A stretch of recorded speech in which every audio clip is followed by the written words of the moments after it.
The freezing December air burns my throat as I run through the service corridors of the Visser Palace.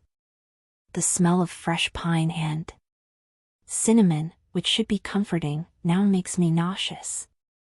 My event organizer headset hangs around my neck, banging against my collarbone with every desperate step. I shouldn't be here. I should be backstage, ensuring that the 5,000 white LEDs of the decoration are perfectly aligned. But my father's voice on the phone, 3 minutes ago, destroyed any chance of a normal night. His weeping, the terror in the voice of a man who spent his entire life repairing clocks and music boxes. They took Sophia, Elena. They said if I didn't make the modification to the main circuit, she wouldn't see Christmas.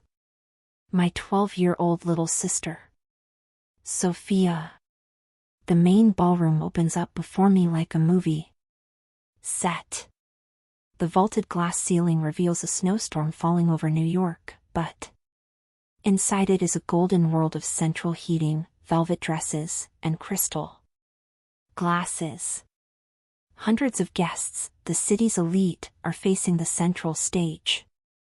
And there he is, Dante Visser. I've seen him in magazines, of course. The Winter King, the hotel tycoon who turned Christmas into a billion-dollar industry. But photos don't do justice to reality.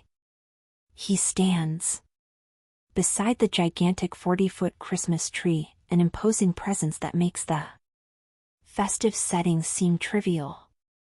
He wears a black velvet tuxedo, Italian cut, that absorbs the surrounding light. His hair is dark, combed with military precision, and his face is a mask of aristocratic boredom. He doesn't smile. Not even at his own gala. Beside him, a mahogany stand holds a giant, vintage-style ornamental lever.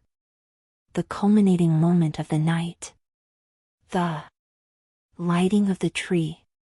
Ladies and gentlemen, the master of ceremonies announces, his amplified voice echoing through the hall. To kick off the festivities, Mr. Dante Visser. Dante takes a step forward. His hand, large and encased in a black leather glove, reaches toward the lever. My heart skips a beat. The circuit. My father said. It was in the star's detonator. When the current passes to light the tree, the star at the top, it won't shine, Elena. It will explode. Shards of glass and metal raining down on him. No. The scream tears from my throat but is swallowed by the polite applause of the crowd. I ignore protocol. I ignore common sense. I break through the line of waiters with silver trays, knocking over a tower of Christmas macarons that scatter across the waxed floor. Get her. Someone from security shouts in my earpiece, but I rip it out and throw it away. I run toward the stage. The distance seems infinite. Dante is inches from the lever. His fingers graze the polished wood. Dante, don't touch that. I bellow, my hysterical voice cutting through the ambient sound like a blade of ice. He stops. Not out of fear, but out of pure confusion at the audacity. His gray eyes, cold as a snowy morning, fix on me. I run up the stage steps, tripping on the hem of my black work skirt. A giant security guard, dressed like a tactical Santa Claus, emerges from the left. He is fast, but I am driven by pure panic. I throw myself to the ground, sliding on my knees across the polished floor, passing under his arm. I slide until I stop exactly between Dante and the Lever. Stop. I gasp, raising my hands, palms open. The silence that falls over the hall is absolute. The orchestra stops. Conversations cease. 5 red laser dots appear on my chest. Security. Guards emerge from behind the red velvet curtains, short-barreled weapons pointed at my head. Dante Visser does not retreat. He looks down at me with the expression of someone who has just found an unpleasant insect in his expensive drink. You have 3 seconds to give me a reason not to let my men turn you into a Christmas decoration. His voice is a deep baritone, smooth and terrifying. I look up, trembling, not from cold, but from adrenaline. My brown hair has escaped its bun and falls over my face. I must look like a madwoman. The star, I whisper, breathless. I point to the top of the giant tree where a massive crystal star shines, dark and menacing. It's equipped with a fragmentation explosive connected to the main switch. If you pull that lever, you die. Dante doesn't look at the tree. He doesn't take his eyes off me. Who are you? Elena. Elena Rossi. I did the lobby decoration. Please, Mr. Visser. My father, they forced my father to alter the wiring. He's the best electrician you've ever hired, and he's crying right now because he thinks he just killed you. He studies me. It is a clinical analysis, stripped of emotion. He looks at my trembling hands, at my crooked staff badge, at the genuine terror in my eyes. Then, he turns slightly to the head of security, a man with a scar on his chin who looks like he wants to pull the trigger. Nikolai, bring the thermal scanner. Check the star. Sir, she's a lunatic, Nikolai growls. We should remove her. Check the star. Dante doesn't shout. He just enunciates, and the temperature in the room seems to drop 10 degrees. Nikolai signals. A man climbs a side ladder with a handheld device. Seconds pass. The crowd begins to murmur, restless. I remain on my knees at Dante Visser's feet, feeling the weight of his gaze like an anchor. Sir.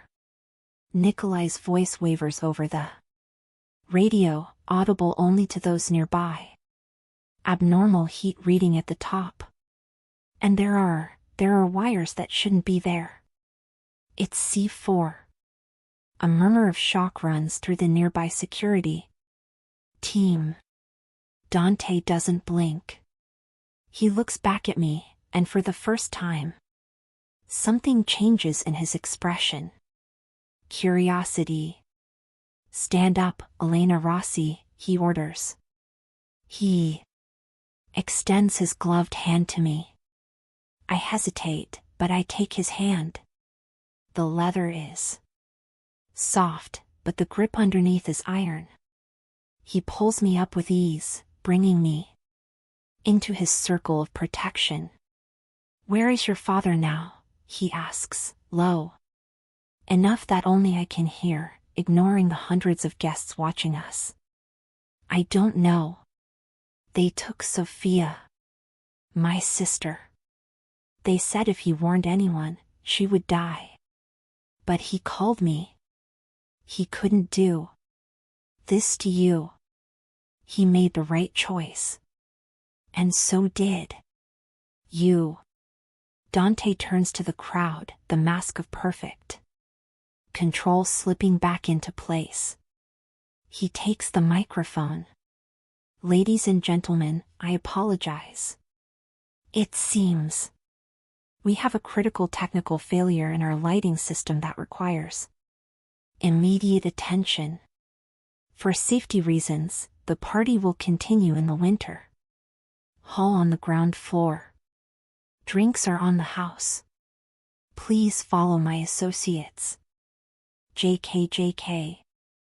As the crowd begins to be evacuated, confused but obedient, Dante lets go of my hand, but only to place his on the small of my back.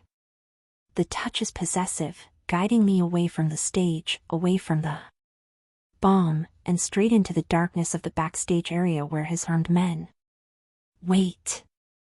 Nikolai, Dante says as we walk, his voice cold and lethal. Cancel Christmas. No one enters, no one leaves this hotel until I know who put a bomb on my tree. And find the girl, her sister.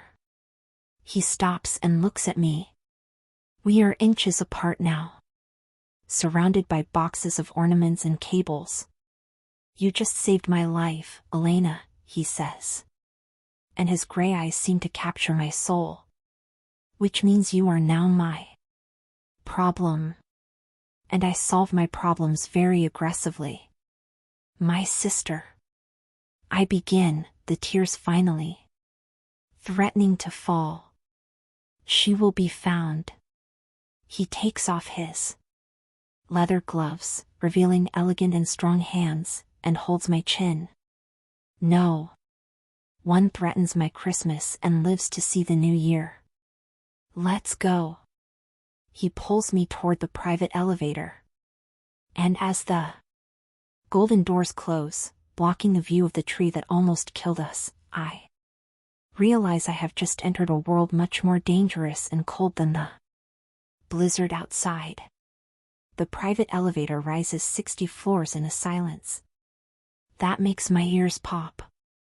There is no background music here, just the almost imperceptible hum of high-end machinery and the controlled breathing of the man beside me.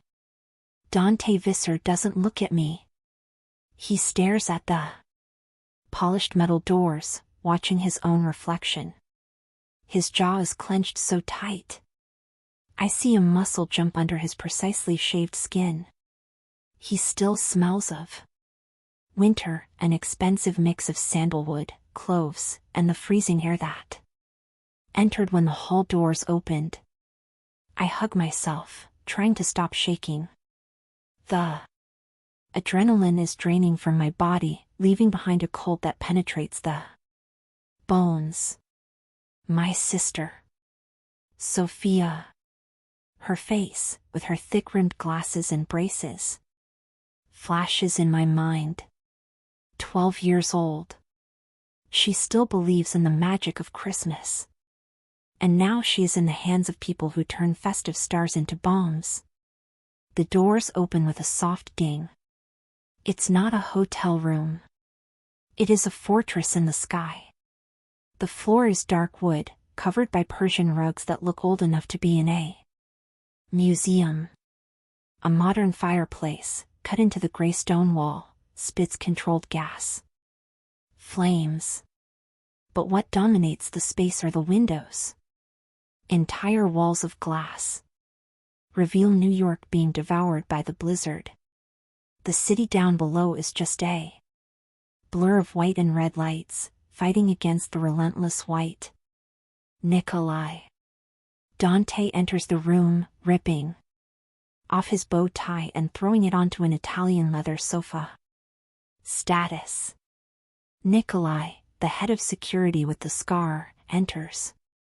Right behind us, typing furiously on a tablet. Police bomb squad is on site. Guest. Evacuation 80% complete. We are claiming a critical gas leak to avoid mass panic and press. He looks up, eyes as cold as his boss's. The star has been neutralized. It was C4, sir. Triggered by electric current. If you had pulled that lever, I would be millionaire confetti. I get it. Dante goes to a crystal bar in the corner of the room. He pours in amber liquid into a short glass, drinks a generous sip, and only then turns to me. He leans against the bar, crossing his ankles. The pose should be relaxed, but his eyes are fixed on me like laser sights. Sit down, Elena. I point to a cream velvet armchair. I'm dirty. My dress. I was crawling on the floor. I can buy the factory that made that armchair. Before you finish sitting down. Sit. I obey, sitting on the edge of the armchair, my hands tucked between my knees. Where is my father? My voice comes out. Steadier than I expected. You promised. I said I would handle it. Dante places the glass on the coffee table with a dull thud. But first, I need to understand what I am handling. Your father is Enzo Rossi. Has worked in hotel maintenance for 4 years. Clean record. Specialist in antique electrical systems. He's a genius, I correct, defensive. He fixes clocks, music boxes, things that require patience and precision. He would never hurt anyone. Desperate people do terrible things. Elena. Dante walks over to me, invading my personal space until I have to tilt my head back to look at him. Who took your sister? I don't know. Tears burn my eyes again. He called me crying. Said that they had Sophia. Said he had an old debt. Something from the past, before coming to America. I didn't know there were debts. He never told me. Dante narrows his eyes. Old debts don't disappear, they just accrue interest. Nikolai's phone rings. He answers, listens for 2 seconds, and hangs up. We found the father. My heart stops. Where? Sub-basement 3, boiler room. Nikolai looks at Dante. He was trying to hang himself with an extension cord. My men cut him down in time. He is alive, but in shock. A muffled scream escapes my mouth. I try to get up, but Dante's hand on my shoulder pushes me back into the armchair. It's not violent, but it is non-negotiable. Bring him here.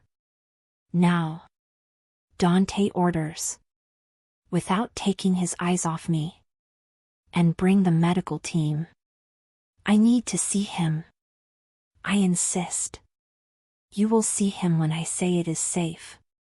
Dante's voice is calm, which makes it worse. Your father tried to kill himself because he thought he had failed. He thought I was dead and that your sister would die as a consequence. He needs to be stabilized. He needs his daughter. He needs a lawyer and an army, Elena. And right now, for some insane reason I am still trying to process, I am both things. He walks away, running a hand through his dark hair, disheveling it for the first time. He walks to the window, looking out at the storm. You knew the star was going to explode. You ran through a hall with 500 people, armed security, and international press to save my life. He speaks to the glass, not to me. Why? You could have called anonymously. Could have fled with your father. Because that's not who we are. I speak to his broad back. My father taught me that we fix things. We don't break them. And I hesitate. I saw you last week. Dante turns slowly. How? I was decorating the lobby at 3 a.m.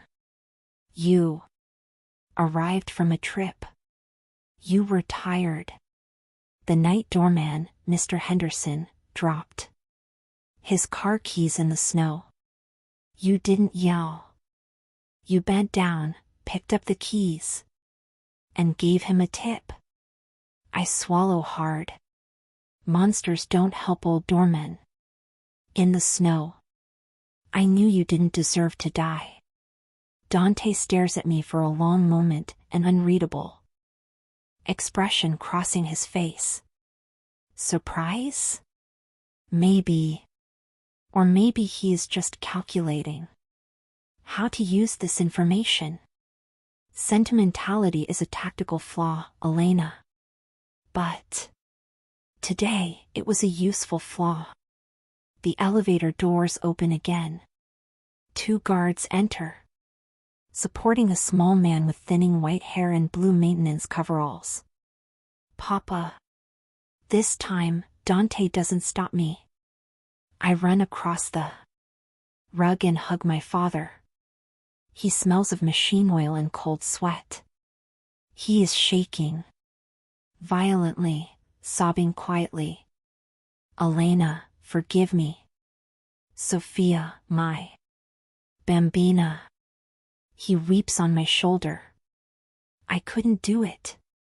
I knew Elena was up there. If the bomb exploded, the ceiling glass would fall on you. I couldn't. Shoo, it's okay.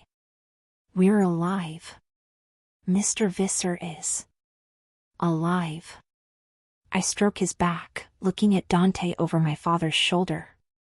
It is a pleading look. Help us. Dante watches the scene coldly, but makes a subtle gesture to Nikolai. Enzo Rossi, Dante says. His voice cuts through my father's crying. My father lifts his head, red eyes wide with terror. Upon seeing the man he was sent to kill. Mr. Visser. My life is yours. Take it. But please, Sophia. Stop offering your life, it's not worth much. To me right now. What is worth something is your information. Dante approaches. Who ordered the job? Enzo swallows hard, wiping his face with grease-stained hands. They didn't give names. But the accent. Russian. And the man who gave me the detonator, he had a tattoo on his hand. A double-headed eagle. The atmosphere in the room changes instantly. Nikolai goes rigid. Dante exchanges a look with his head of security that carries the weight of 1,000 silent conversations. The Bratva, Nikolai murmurs. Kale must have outsourced the job to the Russians. He wants the hotel land for his new complex. Destroying the Christmas opening would be the end of the palace's reputation. Dante lets out a short laugh, devoid of any humor. It is a terrifying sound. Victor Kale. Of course. He doesn't have the imagination to plant a bomb himself. Dante walks to the fireplace, watching the flames. He wants a war on Christmas? Very well. I'm going to give him a nuclear winter. He turns to us. Nikolai, take Enzo to the medical wing on the 58th floor. Put 2 guards at the door. No one enters without my express authorization. Trace the location of the cell phone that called him. I want the girl's location in an hour. And me? I ask, still holding my father's hand. Dante walks to me. He is tall, so tall he blocks the light from the chandelier. You stay here. What? No. I need to go with my father. I have to work tomorrow. I have decoration shifts at Elena. He says my name as if tasting it. You don't understand. You just became the key witness and the savior of the most targeted man in New York tonight.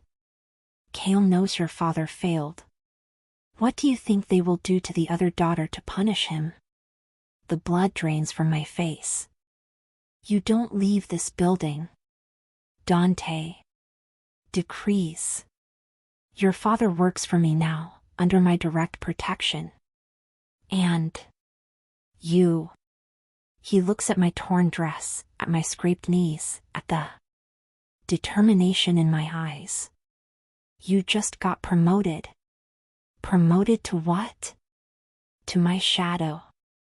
He checks his watch, Patek Philippe that costs more than my father's life. Until we get Sophia back and I bury Victor Cale under 20 feet of concrete, you are mine. You. Live here. Eat what I eat. Go where I go. That's kidnapping. That's survival. He turns to Nikolai. Prepare the East guest room. And send someone to buy clothes for her. No. Polyester. If she's going to walk by my side, she's going to dress like she belongs at the top, not the lobby. Nikolai nods and takes my father, who tries to protest but is too weak. The elevator doors close, taking the only family I have left here. I am left alone with Dante Visser and the storm outside. You think you can buy everything and everyone, I say, anger bubbling over fear. You think you can control this like you control your hotels. Dante picks up his whiskey glass again and walks to me. He stops so close I feel the heat of his body. He raises his hand and, with his thumb, wipes a grease stain from my cheek. The touch is electric, shocking. I don't think, Elena. I know. He tilts his head, his gray eyes flashing with a dangerous promise. Merry Christmas, Ms. Rossi. Welcome to the war. The shower in the guest room is bigger than my kitchen in the Bronx. It has jets that come out of the walls, the ceiling, and a steam function that should be relaxing. But as I scrub my skin with a rough sponge, trying to remove the grease stain from my arm and the feeling of Dante Visser's hands on my waist, I feel no relaxation at all. I only feel the ticking of an invisible clock. Sophia. Every second I spend under this hot water is a second she spends in the cold, with men who don't hesitate to blow up buildings. I get out of the shower and wrap myself in an Egyptian cotton robe that is offensively soft. In the bedroom, on the king-size bed that looks like an untouched snowfield, there are boxes. Black boxes with silver names I recognize from the Fifth Avenue windows I never dared to enter. Dante wasn't joking about the clothes. I open the first one. A gray wool dress, straight cut, high neck. Black leather boots that go up to the knee, flat, treaded. Sole, practical for snow, but elegant enough for a runway. Silk lingerie that makes me blush just looking at it. There is nothing red or green. Nothing festive. It is an elegant morning wardrobe. I dress mechanically. The clothes fit perfectly, which gives me a chill.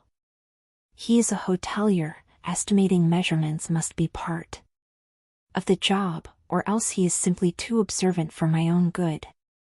When I leave the room, the silence of the penthouse is heavy. I don't hear carols, bells, or laughter. Just the wind howling against the reinforced glass. I find Dante in the main room. He has changed his tuxedo for black trousers and a dark gray cashmere sweater. He is sitting at the head of a long marble dining table, typing on a laptop while eating a risotto that smells of saffron and truffles. There is a place set to his right. Sit, he says without looking up. Eat. I'm not hungry. Your body burned a week's reserve of adrenaline in 10 minutes. If you don't eat, you'll faint. And I don't carry fainting passengers. I pull out the heavy chair. The sound of wood dragging on the carpet is the only thing that breaks the tension. I sit down and stare at the plate. My sister is allergic to peanuts, I say. Suddenly, the information coming out like verbal vomit. And she needs her glasses to read. If they took her glasses, she's going to have a headache. Dante stops typing. He closes the laptop slowly and turns to me. The light from the modern chandelier reflects in his eyes, making them silver. We are going to find her, Elena. How can you be so sure? Victor Kale, if it really was him, he's dangerous. I've heard stories about the Russians in Brighton Beach. Kale is a brute with money, but he isn't a ghost. Dante takes a sip of red wine. He made a tactical error. Today, he tried to make a spectacle. Spectacles leave traces. And what if he knows he failed? That the bomb didn't explode? He knows. By now, he's already seen the news about the gas leak. He knows I'm alive. And he's waiting for my move. And what is your move? Dante stares at me, evaluating me. Psychological warfare. He wanted to destroy my Christmas. Now, I'm going to cancel his. Before I can ask what that means, Nikolai enters the room. The head of security looks to have aged 5 years in the last hour. He holds a burner phone in an evidence bag. Your father's phone, Nikolai says, placing the bag on the table, away from the food.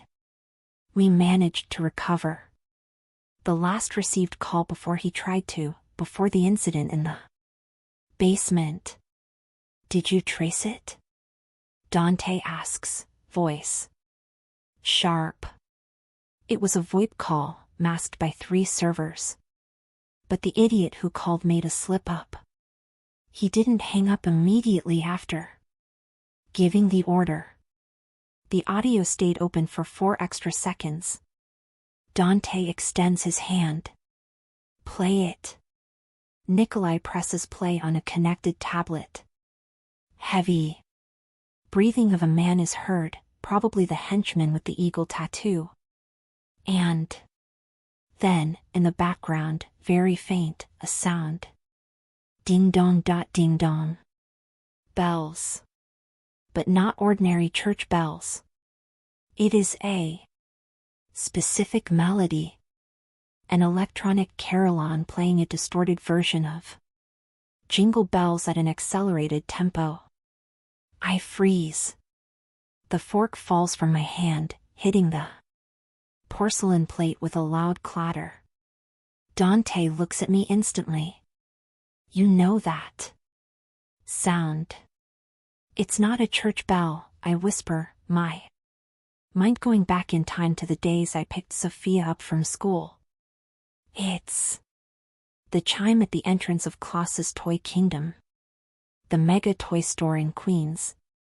It has an animated clock on the facade that plays every 15 minutes. Are you sure? Nikolai asks, skeptical. There are thousands of Christmas decorations in the city.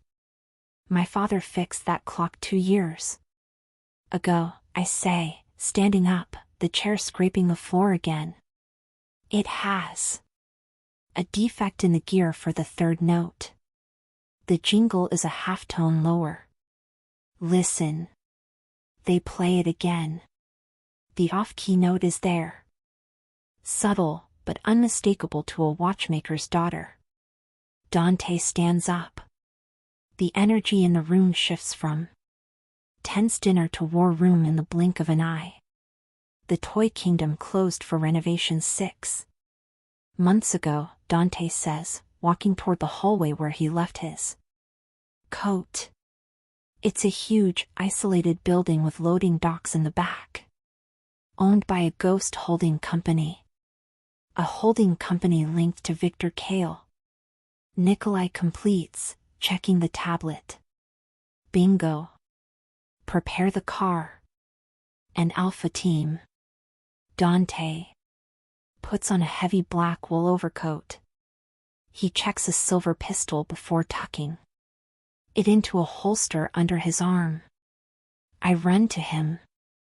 I'm going too. Dante stops, hand on the doorknob. No. This isn't a lobby decoration, Elena. It's a tactical extraction. There will be shooting. It's my sister. She's there, scared, in the dark. If she hears shots and screams in Russian, she's going to panic. She needs to hear my voice. You will get in my team's way. I know the layout of that place. I scream, desperate. I went there every week when I was a kid. I know where the ventilation ducts are, the underground storage, the machine room where the clock is. If they are hiding someone, it's in the basement, where the street noise doesn't reach. You need me. Dante looks me up and down. He sees the boots he bought, the dress he chose, the determination he perhaps didn't expect. He lets out an irritated sigh, but I see calculation in his eyes. He knows I'm right. Local knowledge is worth more than 10 rifles. If you leave my side, he says, voice low and dangerous, if you hesitate, or scream, or do anything that puts my men at risk, I will lock you in the car myself. Understood? Understood. Nikolai, get her a vest. Dante opens the door, and the cold wind from the hallway hits us. Let's go get your sister. We enter the elevator.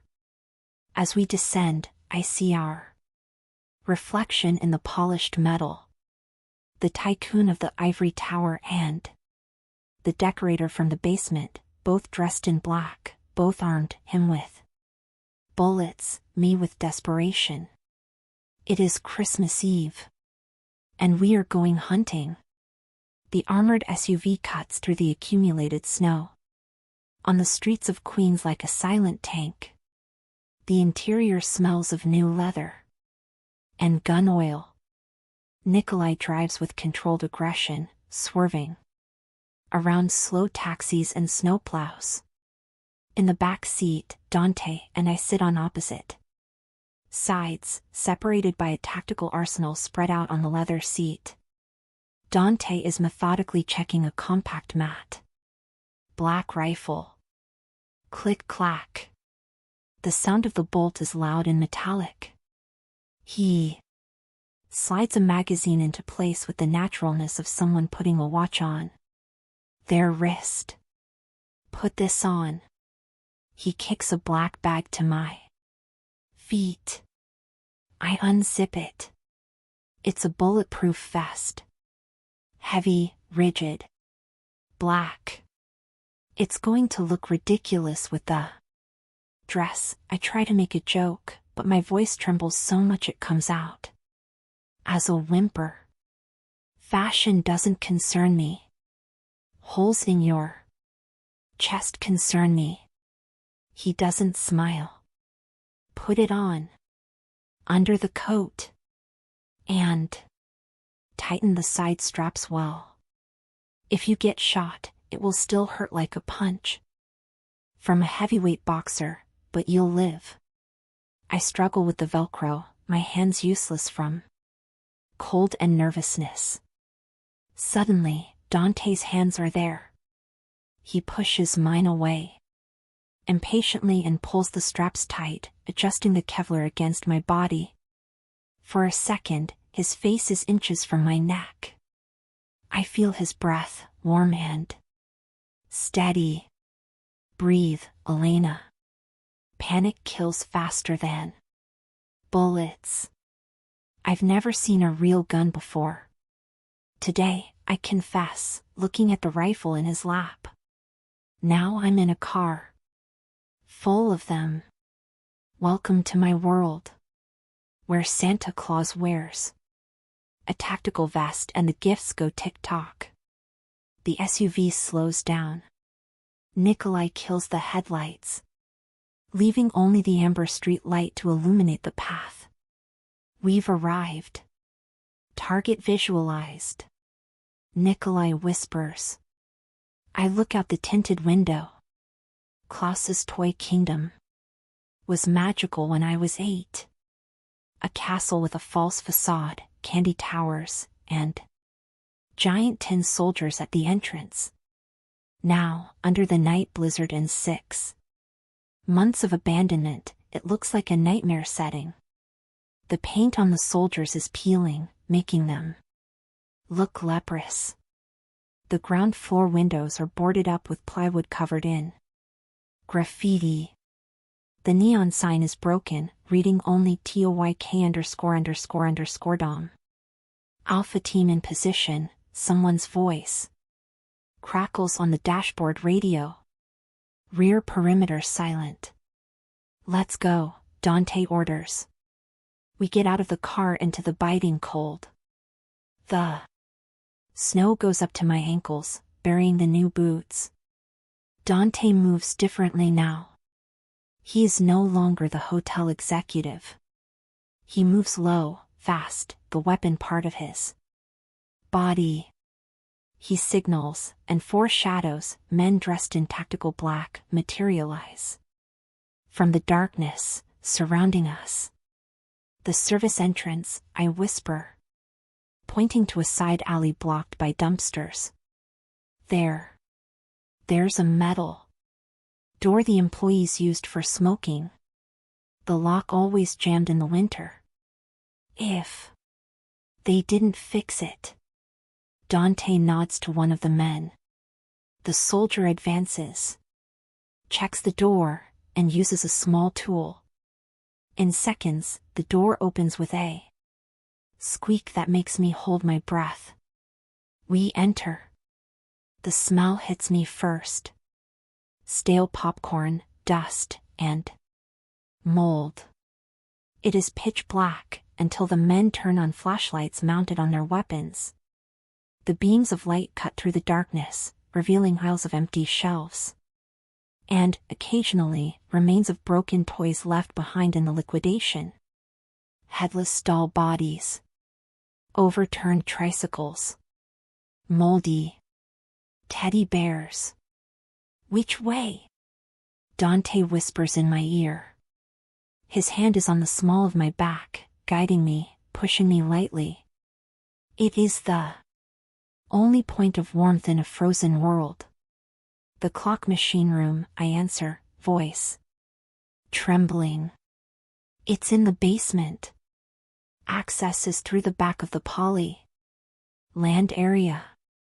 We walk through the maze. We pass a forgotten Christmas decorations section. Life-size plastic Santa Clauses watch us with painted eyes and frozen smiles.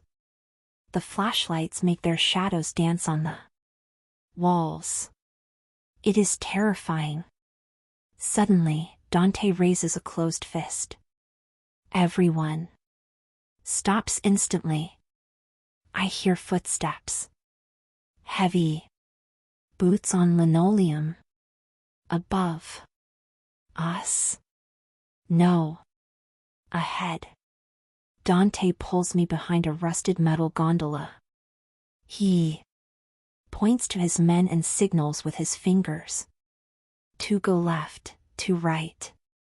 2 men emerge in the main aisle, 10 meters away. They don't look like mall security. They wear thick leather jackets and carry submachine guns slung over their shoulders. They are talking in Russian. Laughing. The smell of cheap cigarettes reaches us. One of them kicks a doll's head on the floor. Boring duty, one of them says in English with a heavy accent. The girl just cries. We should give her something to sleep. My blood runs cold. The girl. Sophia. I make a move to go, but Dante's arm locks in front of me like an iron bar. He shakes his head minimally. Wait. The Russians pass our row. When their backs are turned, Alpha Team moves. There are no screams. No shots. It is brutally silent. 2 of Dante's men emerge from the shadows behind the Russians. The sound of muffled pistol whips and bodies falling is the only thing that disturbs the dust. In 3 seconds, the guards are on the floor. Unconscious or dead, being dragged into the shadows. Clear, a soldier whispers. Continue, Dante says to me. Take us to her. We go down a narrow concrete staircase. The air down here is colder and damper. The sound of the wind outside has disappeared, replaced by the dripping of leaking pipes. At the end of the corridor, I see light coming from under a double metal door. And I hear the sound. Click. Whir. Bong. The giant clock mechanism. Gears turning, echoing off the walls. And, beneath that mechanical sound, a much more human sound. Muffled sobs. It's here, I point. Dante takes the lead. He kicks the door with calculated violence. It opens with a crash. The room is a concrete cave full of giant brass gears, the size of cars, turning slowly. In the center, tied to an old office chair, under the light of a construction lamp hanging by a wire, is Sophia. She is in her school uniform, her blue cardigan torn at the shoulder. Her mouth is taped with silver duct tape. Her glasses are gone. Sophia! I scream, running forward. Elena, no. Dante roars. Too late. As soon as I take the 3rd step into the room, I step on something that isn't concrete. A nylon wire stretched 2 inches off the floor. Click. The sound doesn't come from the gears. It comes from above. I look up in time to see a heavy cargo net, full of wooden crates and scrap metal, plummeting from the ceiling directly onto me. I have no time to dodge. I close my eyes and wait for the impact. But the impact I feel isn't metal. It is a solid, warm, hard body crashing against mine, throwing me to the side with the force of a freight train. We roll across the dirty concrete floor. I hear the crash of the trap falling exactly where I was a second ago, raising a cloud of choking dust. I open my eyes, coughing. I am lying on my back. Dante Visser is on top of me, covering my body with his, protecting my head. With his hands. His face is inches from mine, smeared with white dust, gray. Eyes flashing with fury. I told you not to play the hero, he snarls through his teeth. Before I can answer, a slow laugh and applause come. From the back of the room, from behind the giant gears. Bravo, Mr. Visser. Very chivalrous. A man steps out of the shadows. He wears a wolf fur coat that looks like it costs more than the entire building. His face is handsome in a cruel way, and in his right hand, he holds a gold pistol pointed at Sophia's head. Victor Kale. Merry Christmas, says Kale, smiling. Like the devil himself. Did you bring gifts? The golden barrel of Victor Kale's pistol gleams under the raw light of the construction lamp. He presses the metal against Sophia's temple. My sister squeezes her eyes shut tight, tears streaming from under the duct tape, her small body trembling so much the chair creaks against the concrete floor. Dante stands up slowly, placing himself between me and the weapon. He raises his hands to shoulder height, palms open. It is a gesture of surrender, but the tension in his shoulders screams attack. Kale, Dante's voice is calm, almost bored, which is terrifying given the situation. Kidnapping children? I thought you had pretensions of being a businessman, not a cartoon. Villain. Business is war, Visser. Did you forget? Kale smiles, but his eyes don't follow suit. You stole the palace land from me at the auction 3 years ago. Humiliated my family. I said I would take back what is mine. By blowing up a Christmas tree?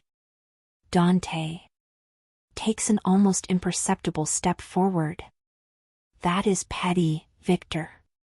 Even for you. It was supposed to be poetic. Kale cocks the gun. The metallic sound echoes in the machine room. But seeing you here, amidst the trash, covered in dust, that is even better. Kneel. I stand up behind Dante, my heart beating in my throat. I look around frantically. Alpha Team hasn't come down yet. Kale must have blocked the entrance or has more men in the shadows. We are alone. Elena, Dante says without looking back. Stay still. What a beautiful scene, Kale mocks. The Ice King found a queen? Who is she? The maid? She is irrelevant, Dante lies, voice cold. Let the girl and the woman go. Stay with me. You want me. Let's settle this. And lose the audience? Kale shakes his head. No. I'm going to shoot the child first. I want to see if you keep that untouchable pose covered in her blood. Time seems to slow down. I look at Sophia. Then I look at the huge brass gear turning slowly to Kale's left. The clock mechanism. I remember what I said at dinner. The third note. The defect in the gear. I look at Dante's wristwatch. The phosphorescent hands mark 23 hours 59 minutes and 50 seconds. 10 seconds to midnight. The clock will chime 12 times. And on the third. Victor, I say, my voice trembling but loud. You are standing in the vibration zone. Kale blinks, shifting his gaze from Dante to me for a fraction of a second. What? The clock. It's going to strike midnight. The main gear, it has a defect. It releases a kickback. If you don't move from there. Shut up, bitch. Kale screams. Irritated. 5, 4, 3. Dante understands. I don't see his face, but I see the muscles in his back contract. He knows. He trusted my information about the sound on the phone. He is trusting now. 2, 1. Bong. The first sound is deafening in that enclosed space. Kale flinches but keeps the gun steady. Bong. Dante flexes his knees. Screech bong. The third note is not a bell. It is a sharp, violent metallic screech, caused by metal grinding against metal, making the entire platform vibrate. Kale, caught off guard by the horrible sound and the sudden vibration under his Italian boots, wavers. The gun sways 2 inches away from Sophia's head. It was all Dante needed. He doesn't run. He explodes into motion. In the blink of an eye, he covers the 10 feet separating them. Kale tries to pull the trigger, but Dante grabs his wrist with his left hand, twisting it upward. The shot fires, hitting the ceiling and causing concrete dust to rain down on us. With his right hand, Dante delivers a punch to Kale's throat. It is a brutal blow, meant to incapacitate. Kale drops the gun. Gagging, hands going to his neck. Dante doesn't stop. He kicks Kale's knee, breaking it with an audible snap over the sound of the bells that continue to ring. Kale falls screaming. Sophia! I run to the chair. My hands shake so much I can barely peel the tape off her mouth. Elena! She screams as soon as the tape is off, burying her face in my chest. I want to go home. I know. I'm here. I start working on the bindings on her wrists. Behind me, the fight ended as quickly as it began. Kale is on the floor, coughing blood, trying to crawl away. Dante stands over him, his breathing not even altered. He picks up the gold pistol from the floor. You made 2 mistakes, Victor, Dante says, pointing Kale's own gun at his head. First, you threatened what is mine. Second, you underestimated the intelligence of the woman with me. Go to hell. Kale spits. Dante unlocks the safety. I own hell, Victor. You are just a tourist. Dante. I scream. He stops, finger on the trigger. He looks at me. I have finished untying Sophia and am hugging her, covering her eyes. Not in front of her, I plead. Please. She is 12 years old. Don't let her see this. Dante looks at Kale, then at Sophia trembling in my arms. The murderous fury in his eyes fights against something more rational. He lowers the gun slowly, but delivers a final kick to Kale's face, knocking him out completely. Nikolai! Dante roars, his voice competing with the final chimes of the clock. The door we entered through is swarmed by Alpha Team. Nikolai leads the group, rifle in hand. Sir. We had resistance in the East Corridor. But it's clear. Take out the trash, Dante points to Kale's unconscious body. I want him in a private cell. I want to know who leaked the hotel plans to him, who paid the Russians, everything. And then we'll see if he survives the winter. Nikolai nods to two men, who drag Kale like a sack of potatoes. Dante walks to us. The adrenaline is fading, and now I see a cut on his forehead, bleeding a little where he hit the floor. Saving me from the trap. He crouches in front of Sophia. She shrinks against me, terrified by this giant in black covered in dust and violence. Sophia, he says, voice surprisingly soft. I'm Dante. I'm your sister's friend. No one is going to hurt you. Ever again. I promise. Sophia peeks through her fingers. You hit the bad man. He deserved it. Dante takes off his own heavy coat and puts it over her shoulders. It's huge, swallowing her whole. Do you like hot chocolate? Sophia nods, shy. The best hot chocolate in New York is at my hotel. And it is waiting for you. Dante stands up and extends his hand to me. I take it. His hand is warm, firm, and stained with gunpowder.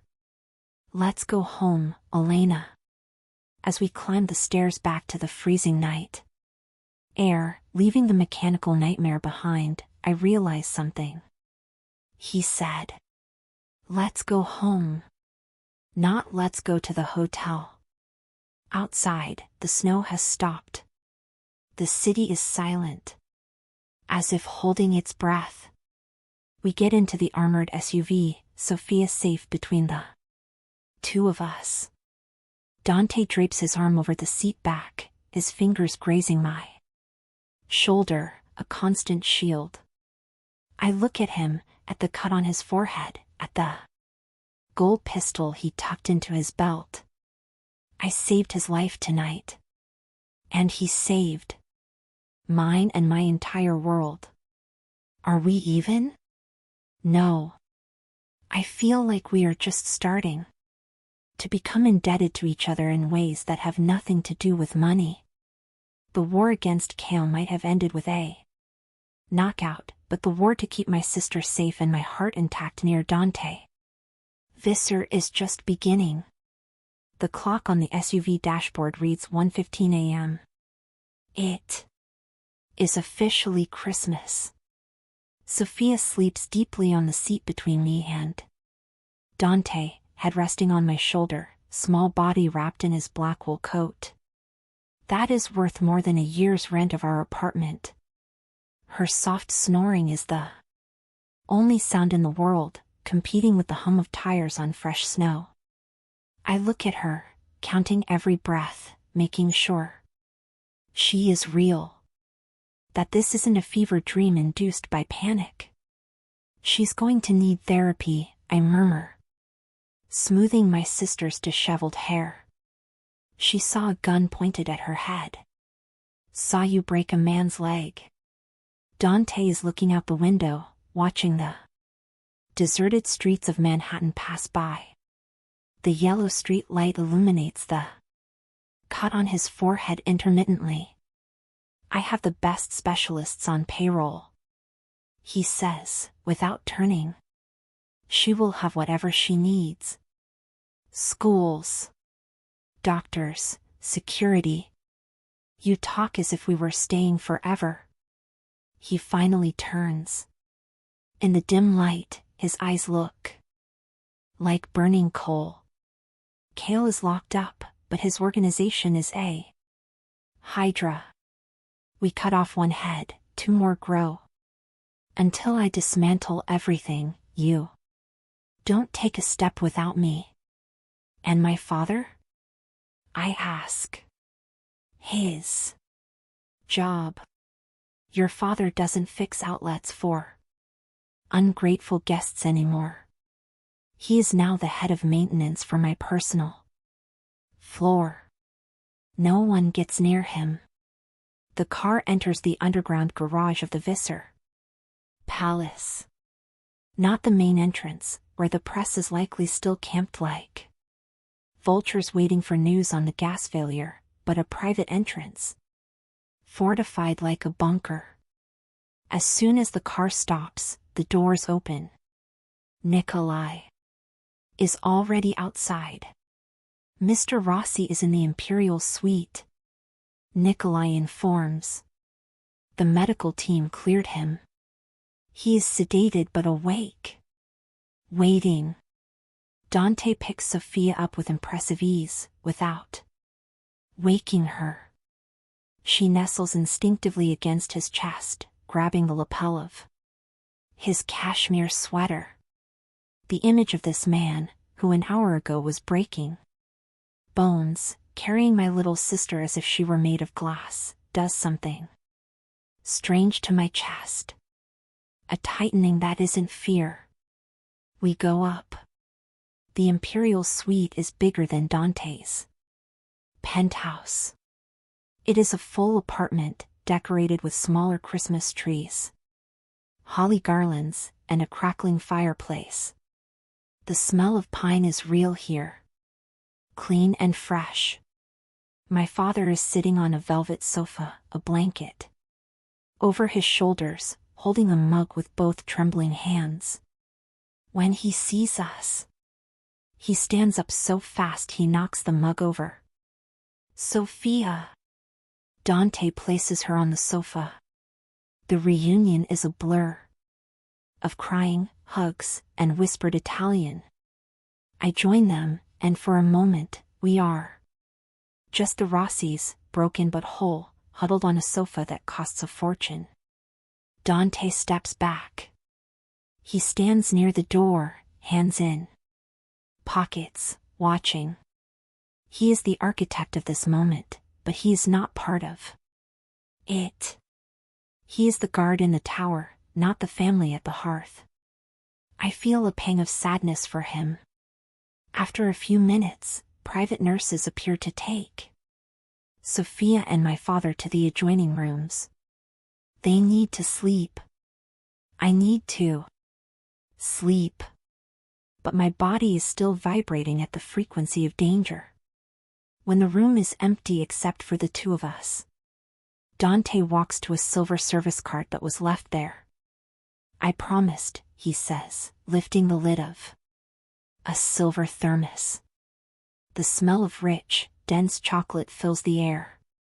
He pours 2 cups of fine porcelain. It's not that instant powder with water. It is real melted chocolate, cream, spices. He hands me a cup. Merry Christmas, Elena. I take the cup, my fingers grazing his. Thank you for bringing her back. And for not shooting him in front of her. I wanted to, he admits, taking a sip of his own chocolate. Every fiber of my body wanted to wipe Victor Kale from existence. Why didn't you? Because you asked. He looks me in the eyes. And because I realized I didn't want to be the monster in your sister's story. I wanted to be the hero. You are complicated, Dante Visser. I am necessary. He places the cup on. Family is in the next room. But as I lie in the giant bed, watching the snow fall outside, the only thing I can think about is the warmth of his hands and the look of a man who is used to having everything, but who just retreated from the only thing he might actually want. Waking up at the Visser Palace isn't like waking up anywhere else in the world. There is no sound of garbage trucks on the street, nor the upstairs neighbor dragging furniture. There is only an airtight, expensive silence, interrupted only by the soft rustle of 800 thread count sheets when I move. For a second, between sleep and wakefulness, I think I am at home. that I need to get up to make coffee for my father and ensure Sophia has her homework ready. Then the memory of the previous night hits me like a punch to the stomach. The bomb. The toy store. The gun to my sister's head. Dante Visser's look when he almost kissed me. I sit up in bed, heart racing. The clock on the nightstand reads 8:30 a.m. Christmas Day. I get up and go to the window. New York has dawned. Buried under a white blanket. The sun reflects on the snow with blinding intensity, making the city look clean, innocent. A shining lie.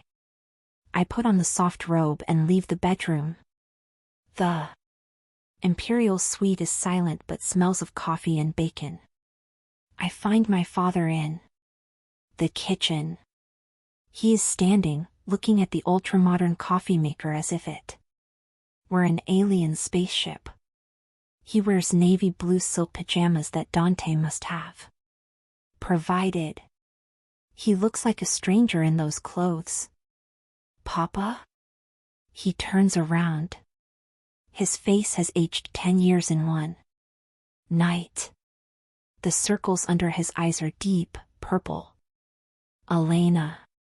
He tries to smile but fails.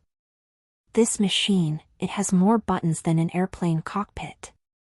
I just wanted to make coffee for you.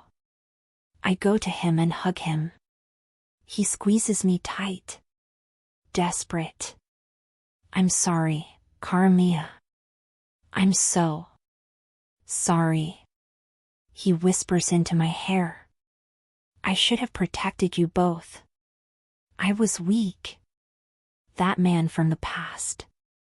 I thought I had left that life in Italy. It's okay now. We're safe. Where is Sophia? In the bedroom, watching cartoons on a television the size of a wall.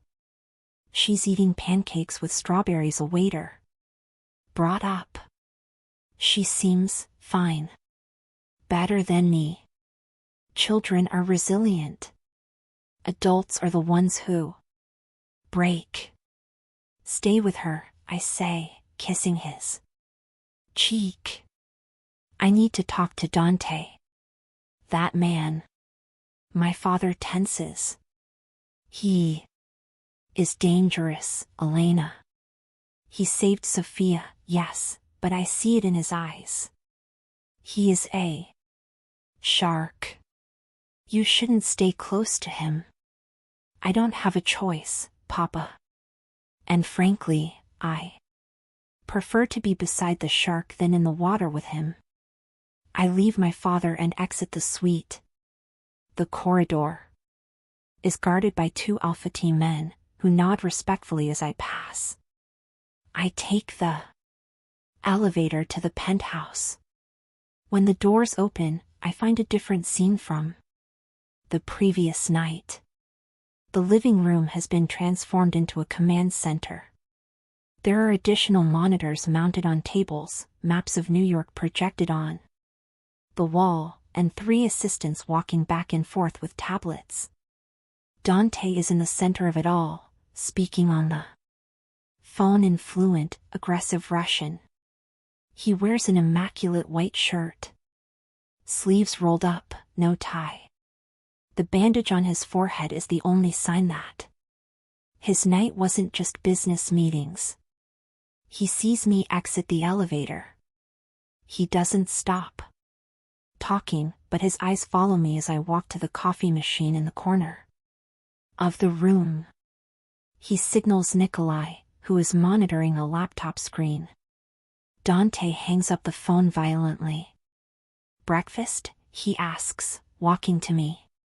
Answers, I correct, turning with my black cup. What is happening? The morning news says the gas leak was contained, but that the hotel will remain closed for structural inspection. Damage control. Dante picks a grape. from a crystal fruit bowl. Visser Corp stock dropped 4% at market opening, but is already rising again. The market likes stability, and I projected stability. And Victor Kale? He is in a private security facility upstate. He won't be seeing a lawyer anytime soon. That is illegal, I say, although I don't care as much as I should. Elena, the law is for people who don't have armies. He approaches, lowering his voice so the assistants don't hear. But Kale isn't our only concern. He said some things during transport. Things that suggest he didn't act alone from the outside. I feel a chill down my spine. What do you mean? He knew the exact route of my arrival last week. Knew the lobby security shift change schedule. Knew Nikolai's radio frequency. Dante looks at the team working in the room. Someone inside the palace sold the security routine to him. We have a traitor among us. I look around at the focused faces of the employees. Suddenly, the fortress seems less safe. That's why you didn't let us leave, I state. Exactly. Until I purge my organization, no one is trustworthy. Except Nikolai. And, curiously, you. Me? I'm a decorator who threw macarons on the floor yesterday.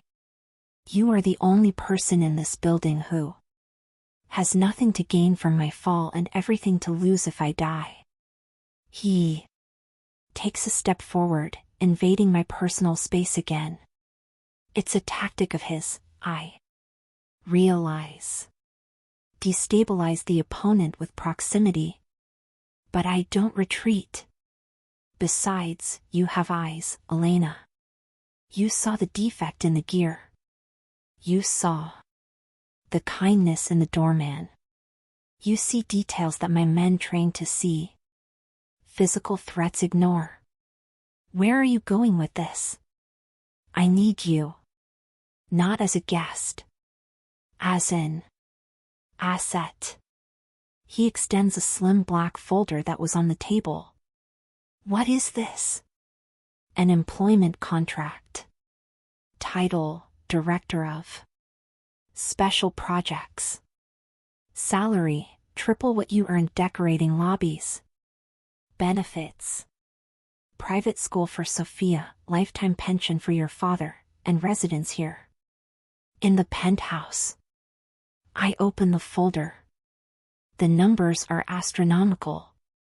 It is enough money to change the lives of 10 families in the Bronx. And what is the real job? I ask. Closing the folder. To be my shadow. His gaze is intense. I have meetings today with the board, with investors, and with the police.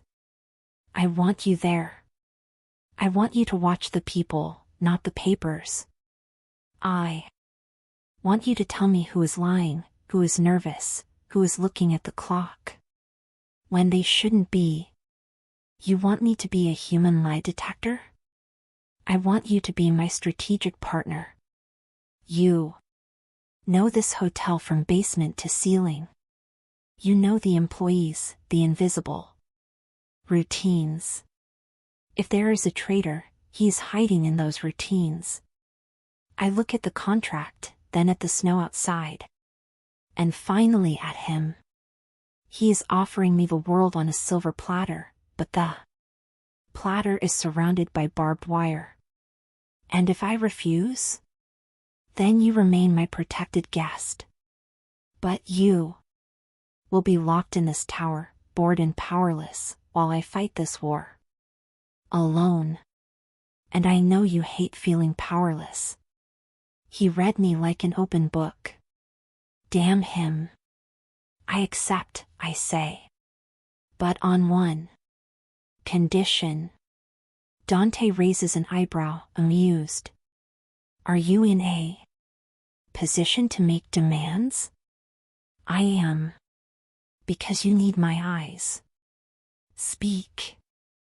I want full access. Hide nothing from me.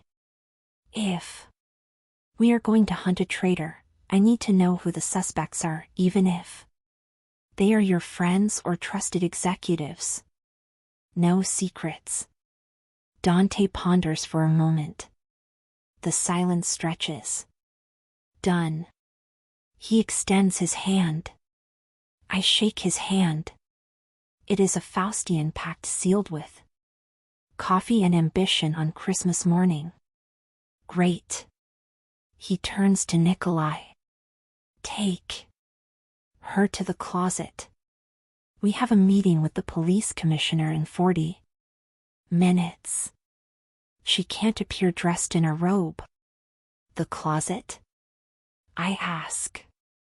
Dante smiles, a rare and dangerously charming smile. You'll see. Half an hour later, I am looking at myself in the mirror and barely recognize the woman staring back. The closet wasn't a cupboard. It was an entire room dedicated to fashion, maintained by a personal stylist. Dante keeps on call. I was stripped, measured, and dressed with military efficiency. Now, I wear a black Italian-cut suit, fitted perfectly to my body. The tailored trousers fall over stiletto heels that are surprisingly comfortable and lethal. Under the blazer, a white silk blouse. My hair has been pulled back into a low, elegant, and severe ponytail. The makeup is minimal but highlights my eyes, making them look larger and more attentive. I don't look like a decorator. I look like an executive. I look like someone who belongs in Dante Visser's world. Perfect, the stylist says, adjusting the lapel of my blazer. Mr. Visser has specific taste. He asked for something sharp. I think we achieved it. I return to the main room. The meeting has already started. The New York Police Commissioner, a portly man named O'Malley, is sitting on the sofa, sweating despite the air conditioning. He is flanked by 2 detectives. Dante is in the opposite armchair, relaxed like a predator. When I enter, conversation stops. O'Malley looks at me, confused. Dante stands up. Gentlemen, this is Elena Rossi, my new Director of Special Projects and direct liaison to the family affected by yesterday's incident. Any questions regarding Enzo Rossi or his granddaughter must go through her. O'Malley frowns. Mr. Visser, with all due respect, we are investigating an act of domestic terrorism. We need to interrogate her father. And you will do that, I say, my voice coming out clear and authoritative, surprising even myself. When his doctor clears him. Until then, Mr. Visser has already provided all security, recordings and data from the recovered phone. What else do you need? Dante looks at me, a glint of approval in his eyes. We need to know about Victor Kale. One of the detectives intervenes, aggressive. We have reports that he was seen at the toy store in Queens where we found evidence of a struggle. Does Mr. Visser know where he is? I feel the tension in the room rise. They know. Or suspect. If Dante admits he has Kale, it's kidnapping. Dante crosses his legs. I am not Mr. Kale's nanny. If he got involved in fights in Queens, I suggest you look in the hospitals. My concern is the safety of my hotel and my guests. Mr. Visser. O'Malley begins, in a warning tone. I take a step forward, drawing their attention. Commissioner, I say, softening my tone. Mr. Visser just donated $1 million to the New York Police Widows and Orphans Fund this morning, as a gesture of gratitude for your team's rapid response yesterday. I am sure the transfer has already been processed. It would be a shame if bureaucracy interfered with this continued partnership, don't you think? O'Malley blinks. He looks at Dante. Dante doesn't move a muscle, but I know he hasn't made any donation yet. $1 million? O'Malley coughs, loosening his tie. Well, that is very generous. Christmas is a time for giving, Dante says dryly. Nikolai will handle the details. Now, if you'll excuse us, we have a hotel to rebuild. O'Malley stands up, defeated by greed and power. They leave. As soon as the elevator closes, Dante turns to me. $1 million? He asks, incredulous. You spent more than that on the watch on your wrist. And I just bought the NYPD for you for a song.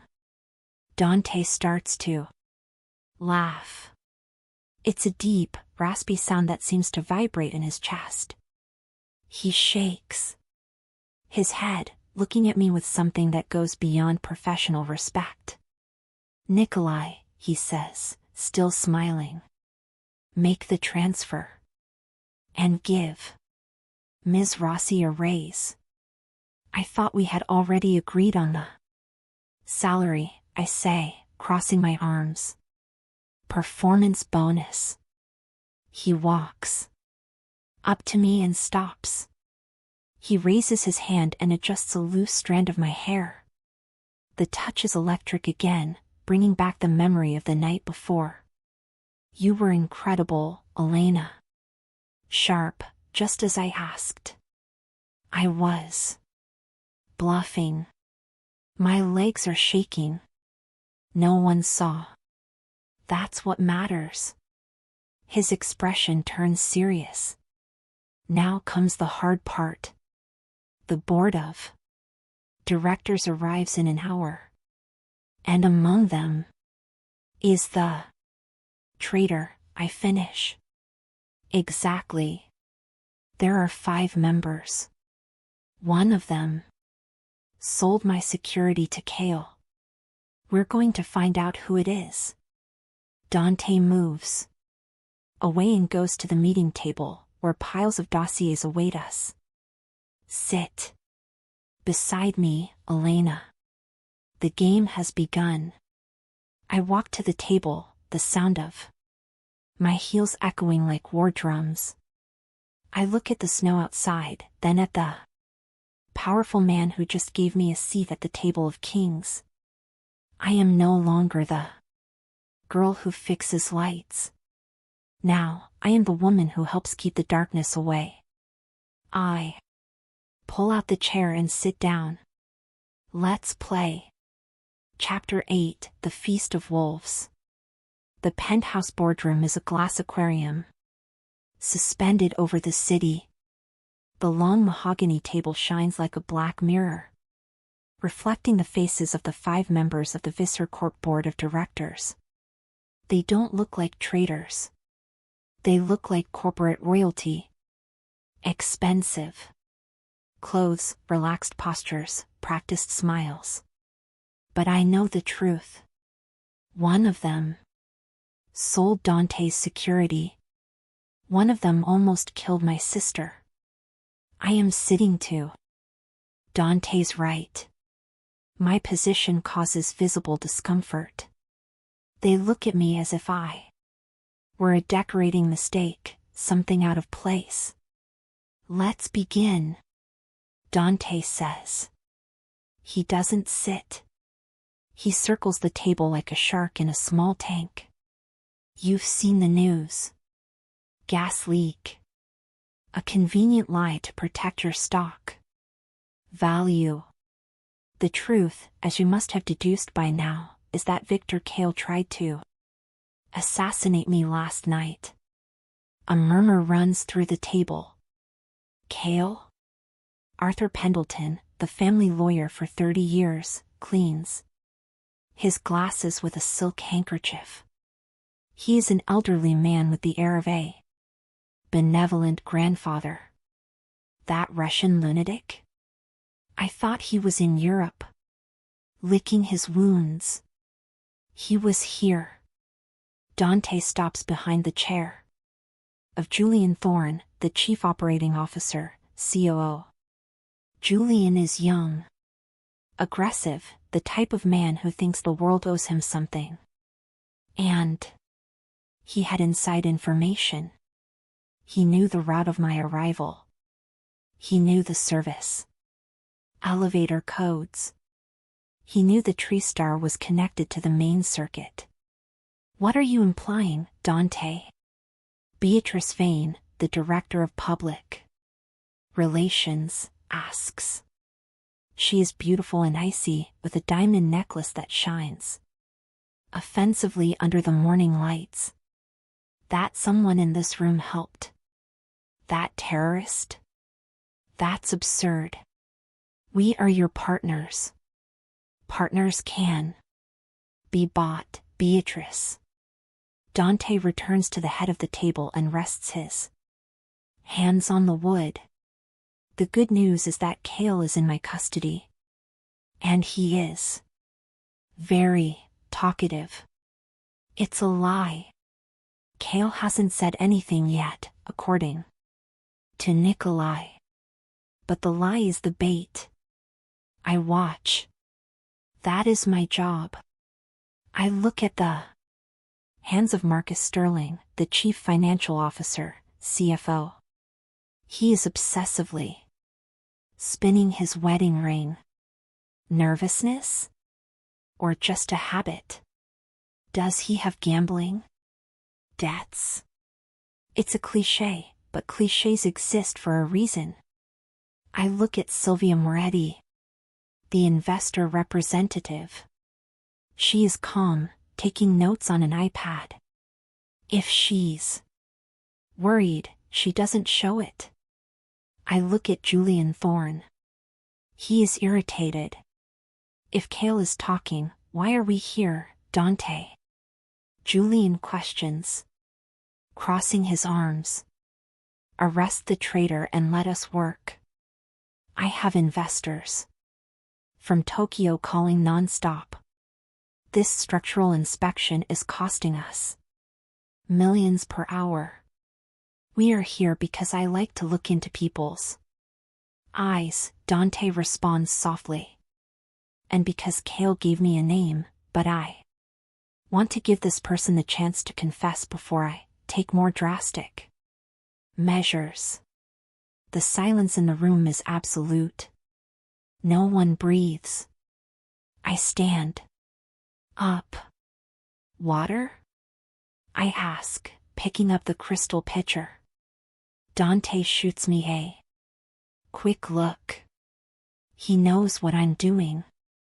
I'm using the invisibility of service. They don't see the project director. They see the woman serving water. They relax their guard around the servants. I walk around the table. I serve Arthur. He smiles distractedly. Thank you, dear. His hands have age spots, but they don't shake. He smells of pipe tobacco and mothballs. Harmless. I serve Beatrice. She doesn't even look at me. She keeps staring at Dante. Her phone is on the table, face down. She is tense, yes, but it's the tension of someone offended, not someone guilty. I reach Marcus. He covers the glass with his hand. No, thank you. He is sweating. I smell the sour scent of fear on him. But when I look at his shoes, impeccable. Polished Italian leather, dry soles. He hasn't left the office in the last 24 hours. He's a coward, not a field conspirator. I reach Julian. Thorn. He is leaning back in his chair, one leg crossed over the other. Fill it, he orders, without looking at me. As I pour the water, I let my eyes drop to his crossed leg, to the hem of his charcoal gray dress, pants, and to the shoe. A black, designer Oxford. But something is wrong. On the welt of the sole, near the heel, there is a residue. It's not melted snow. It's not street mud. It's a white, fine, chalky powder. My mind flashes back to the night before. The trap in the toy store. When the net fell from the ceiling, it brought with it pounds of old plaster and crushed drywall dust. That dust covered Dante. It covered me. It was a white powder, specific to old, demolished buildings. Julian Thorne has demolition dust on his shoes. And there's more. As I move away, I catch the scent. It's subtle, masked by expensive cologne, but it's there. The odor of mold and machine oil. The same smell of the gear room where Sophia was trapped. Julian wasn't home sleeping. He was there. He went to see the spectacle in person. Perhaps he was. The man in the shadows Cale was waiting to impress. I returned to Dante's side. I placed the pitcher on the table with a bit more force than necessary. The sound of glass against glass catches his attention. Dante looks at me. I look at him. And then, discreetly, move my eyes to Julian's shoes. Dante understands. The communication between us is instantaneous, frightening. He doesn't need me to draw a map. He saw my focus. Julian, Dante says, his voice shifting. From corporate meeting to executioner. How is the construction at your country house in the Hamptons? Julian frowns, caught off guard by the change of subject. What? Halted for the winter. Why? Curious. Dante walks slowly toward him. Because your shoes seem to have walked through a construction site recently. Plaster. Old concrete dust. Julian uncrosses his legs quickly, hiding his feet. Under the table. I was inspecting the West Lobby renovation. Yesterday afternoon. The West Lobby has marble floors and has been clean for 2 days, I say. My voice is calm, but it cuts through the air. Like a scalpel. And the dust on your pants isn't new plaster. It's aged plaster. The kind that falls from rotting ceilings in abandoned buildings in Queens. Everyone looks at me. Then at Julian. Julian's face loses its color. The mask of arrogance cracks, revealing pure panic underneath. This is ridiculous, he stammers, standing up. I won't stay here and be accused by the boss's mistress.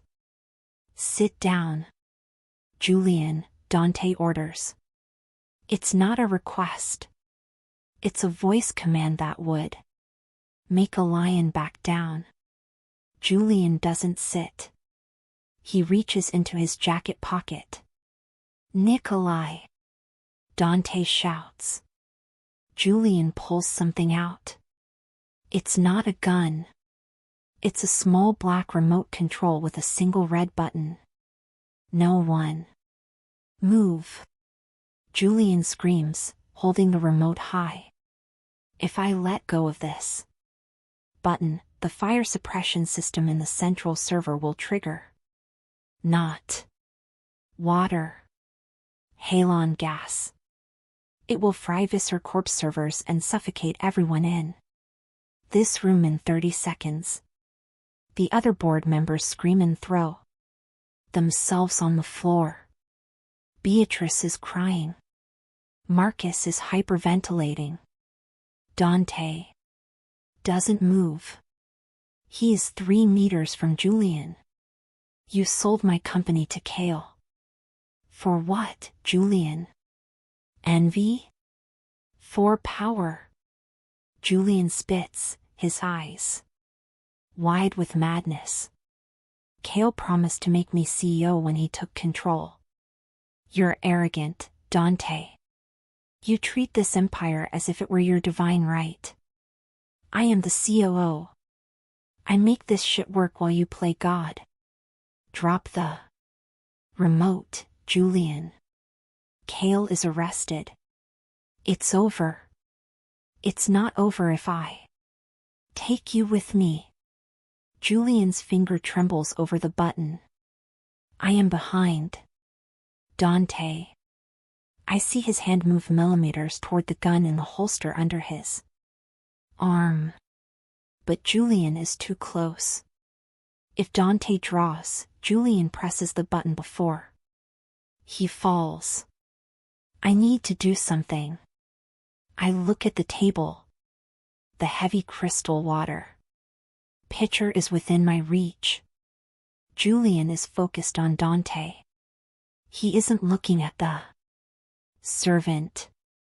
Julian, I say, my voice trembling. Please. I don't want to die.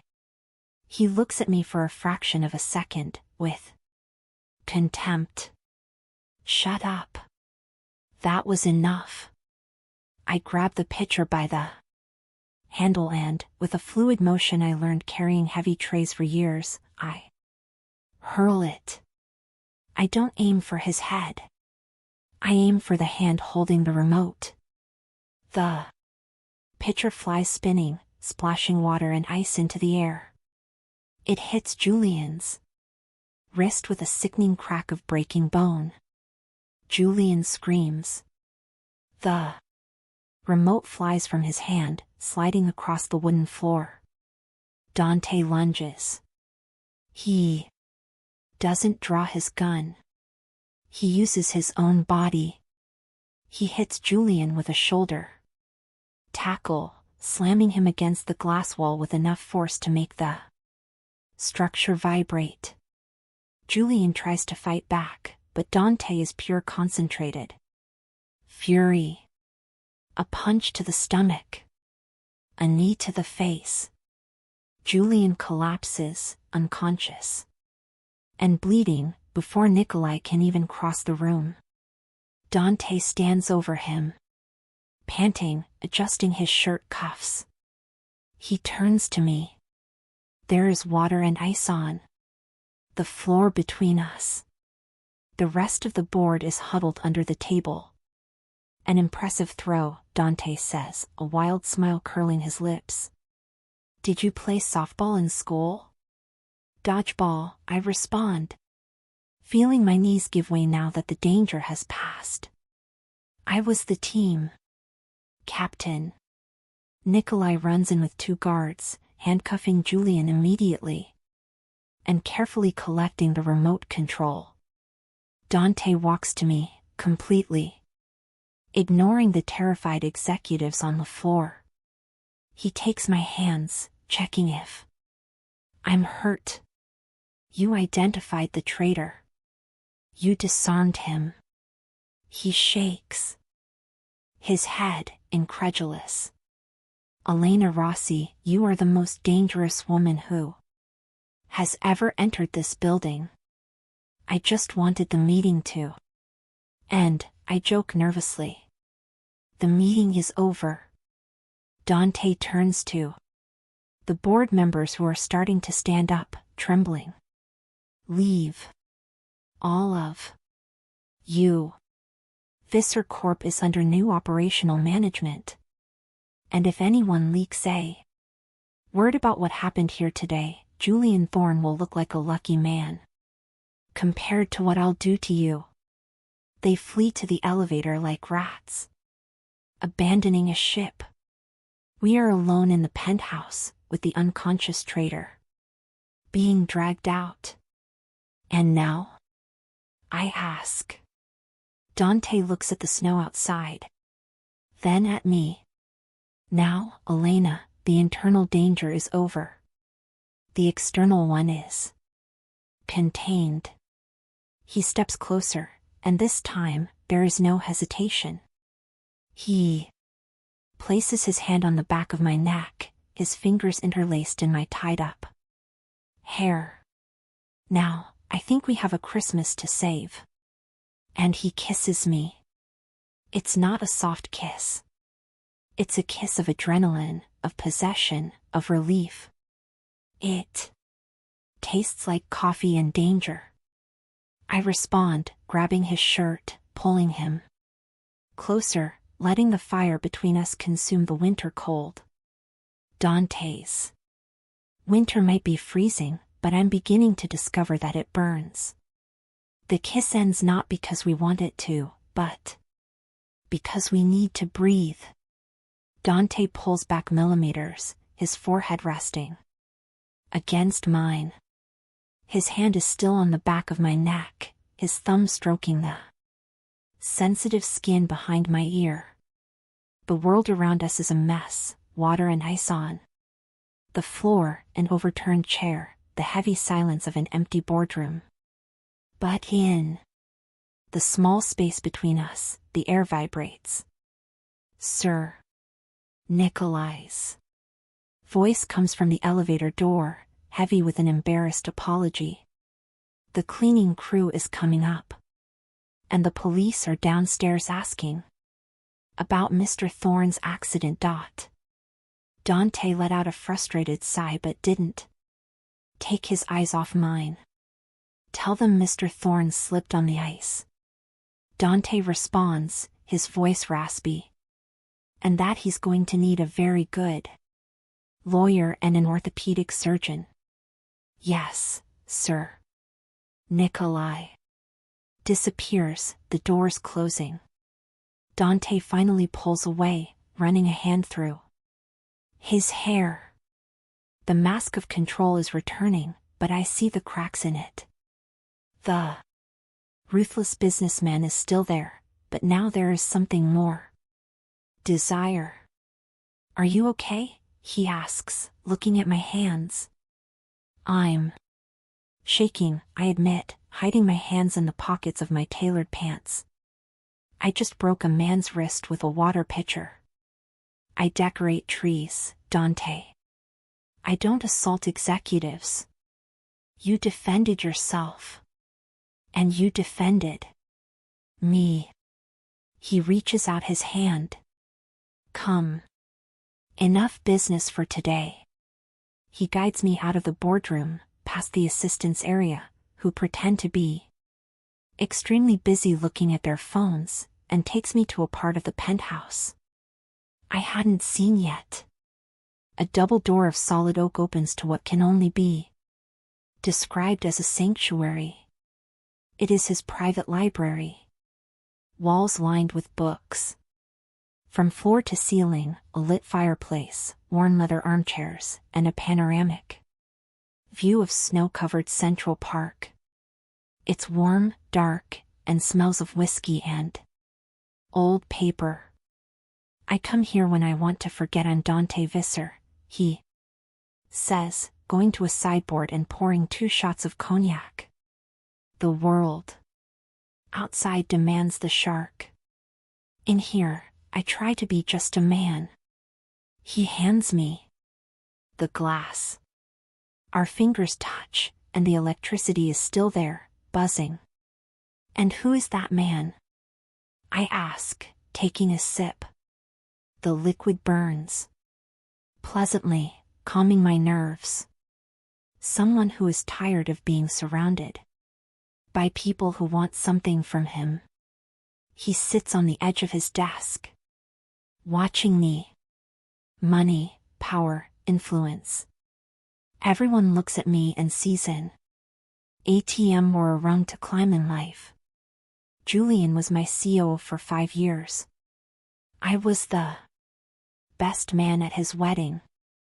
And he sold me out for ambition. I'm sorry, I say sincerely. Don't be. It was a lesson.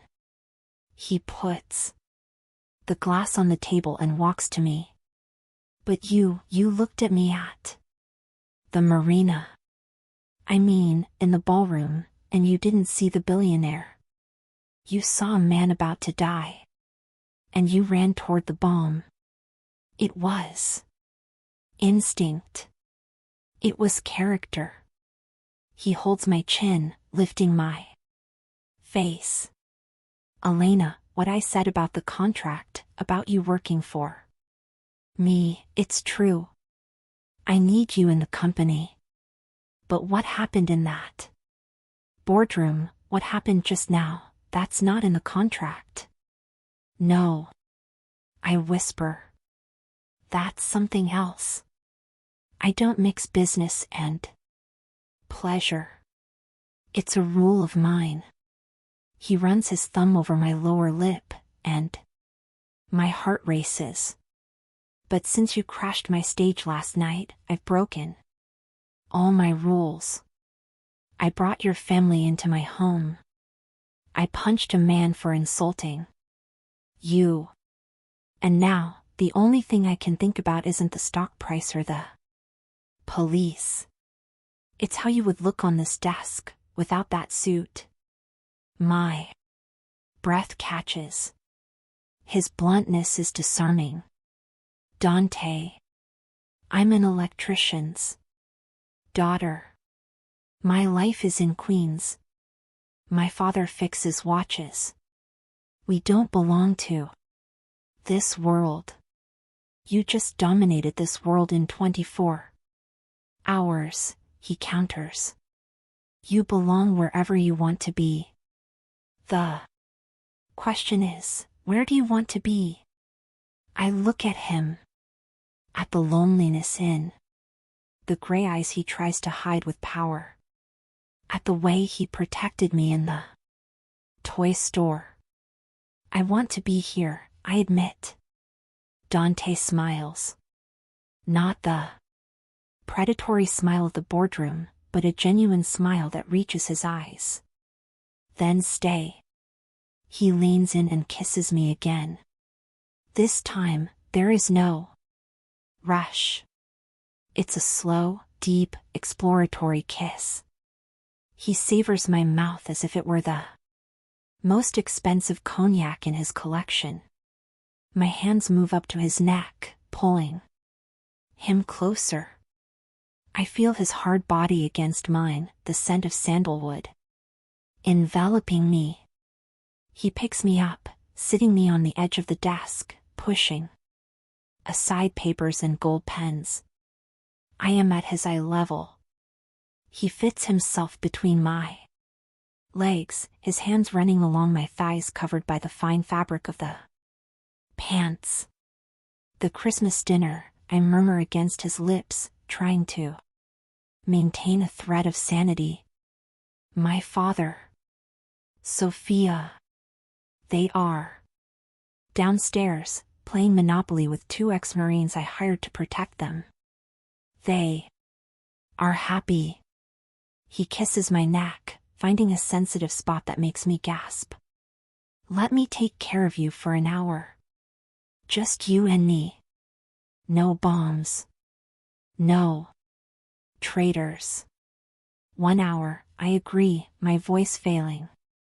Dante picks me up in his arms, my legs wrapping around his waist, and carries me to the leather sofa in front of the fireplace. The fire crackles, casting dancing shadows across the walls of books. Outside, the the snow continues to fall, burying New York in silence. But in here, in Dante Visser's glass sanctuary, the ice has finally melted. Later, the room is bathed in the bluish twilight of dusk. I am lying on the sofa, my head in Dante's lap, as he absent-mindedly strokes my hair. His suit is gone, his shirt is unbuttoned. My shoes are tossed somewhere near the door. We didn't go all the way. Not yet. There were touches. Kisses that left my skin on fire, and an intimacy I've never experienced before, but we stopped at the edge of the precipice. Dante said he wanted to do it right. Not on an office sofa, not after a day of terror. He wanted to court me, even in his own twisted way. I have something for you, he says, breaking the comfortable silence. I told you I didn't want gifts. You already saved my sister. That was an obligation. This. He pulls a small black velvet box from his pants pocket. This is Christmas. I sit up, adjusting my blouse. I take the box. My fingers tremble slightly. I open it. It's not a diamond ring. It's not a ruby necklace. It's a watch. But not an ordinary watch. It's an antique silver gold pocket watch with intricate engravings of constellations on the cover. It looks like something from the 19th century. Dante. I look at him, shocked. Is this a Vacheron Constantine?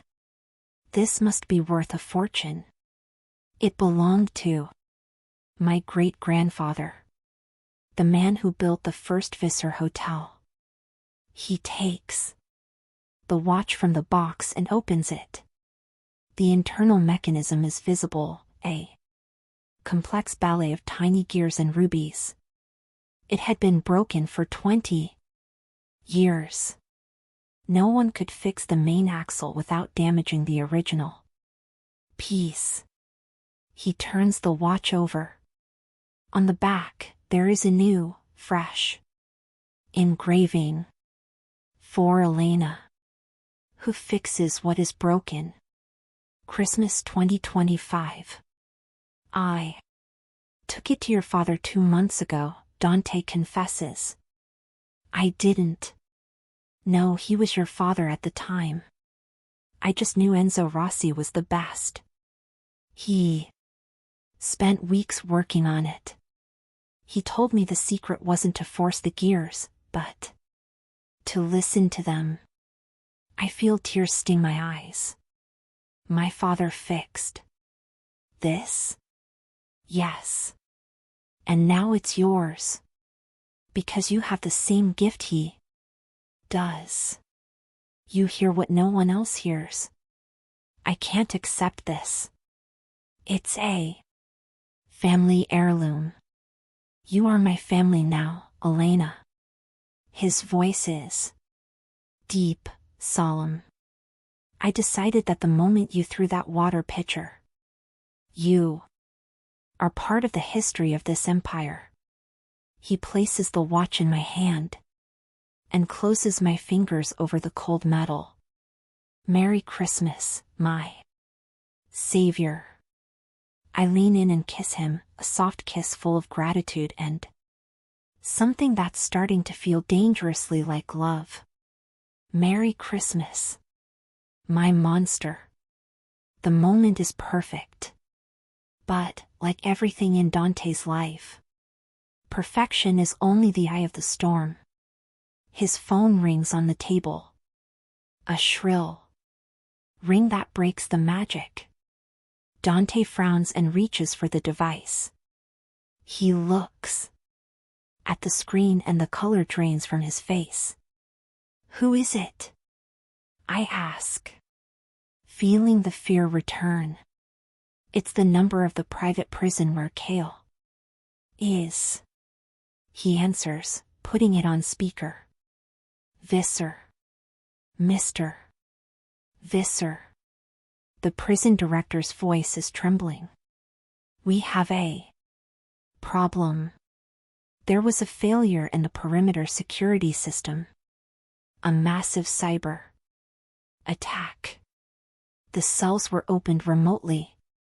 Dante stands up, fury returning to his eyes.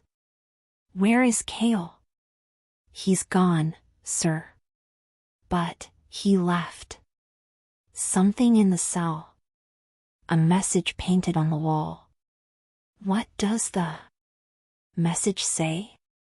There was a pause on the other end of the line. It says, the nutcracker broke. Now comes the Rat King. Dante hangs up the phone and throws it on the sofa.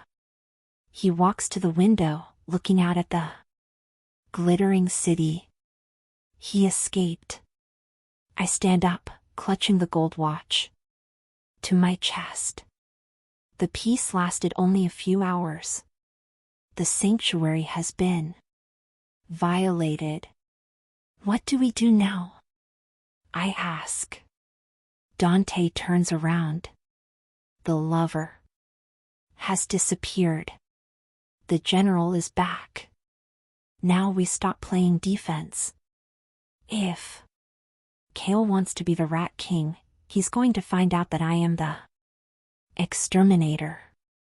Pack your things, Elena. We are going to Italy. Italy? Why Italy? Because it's where it all started.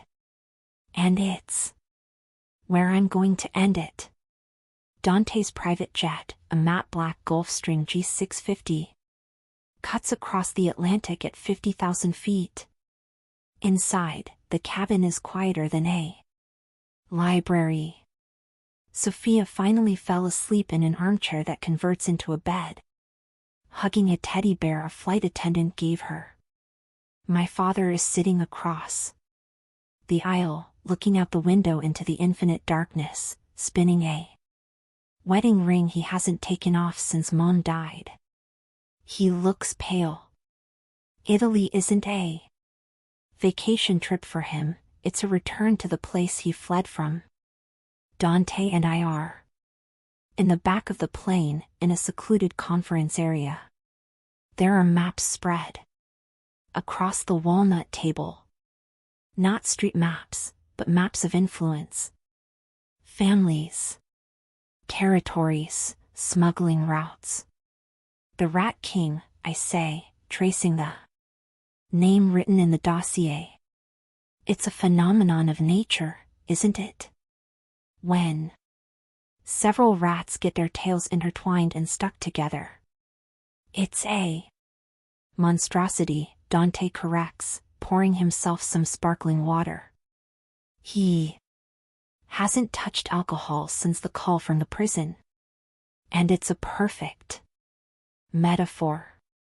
Victor Kale isn't acting alone. He doesn't have the brains or the resources to hack a maximum security prison and bring down my systems. He joined others. What others? Enemies I've made over the years. Smaller families I absorbed, competitors I bankrupted, old mobsters who think I disrespected traditions by making the business legitimate. Dante points to Italy on the map. Kale is the public face, the brute force. But the money and the technology come from a consortium. They joined together. Their tails are intertwined. If one moves, they all move. And why Italy? Because that's where the heart is. Dante rubs his eyes, looking exhausted for the first time. Visser Corp is global, but the Visser family, our real power, our roots, the vault with the secrets that could destroy us, it's all at Lake Como. If they take the villa, They don't just take money. They take the legacy. They erase the Visser name from history. And we are flying straight into the lion's den. No. We are flying to the only fortress they can't hack.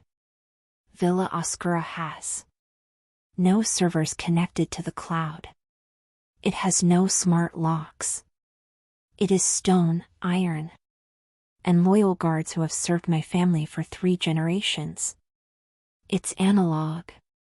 And Kale depends on technology. The pilot announces the start of the descent. Get ready, Elena. Dante holds my hand, squeezing it tightly. New York is my office. Italy. Italy is my soul. And she is much darker. We land on a private runway near Milan under a thin, freezing rain. There is no snow here, just a gray mist covering the fields like a shroud. A convoy of 3 black Land Rovers awaits us. Nikolai takes the wheel of the lead car. Dante, myself, Sophia, and my father get in. The drive to Lake Como is silent. We pass through ancient villages, winding roads, and vineyards dormant for the winter. When we reach the lake, the beauty is melancholic. The water is a leaden mirror, surrounded by mountains, disappearing into the clouds. Then, we see the house Villa Oscura lives up to its name.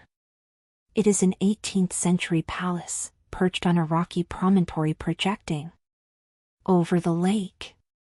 Dark stone walls, dried ivy climbing the towers, wrought iron gates with the Visser family crest, a wolf holding a key. It doesn't look like a house. It looks like a Gothic opera set. As the gates open, I look at my father. He is as white as a sheet. His hands grip the leather seat so hard his knuckles are blue. Dad? I whisper. Are you okay? I know this place, he says, his voice almost inaudible. I worked here. Before you were born. Before we fled. Dante turns from the front seat. What? I was the apprentice to the village watchmaker, my father continues, his eyes glazed. Your father, old Alessandro Visser, he had a collection of automata, antique mechanical dolls. I used to come to do the maintenance.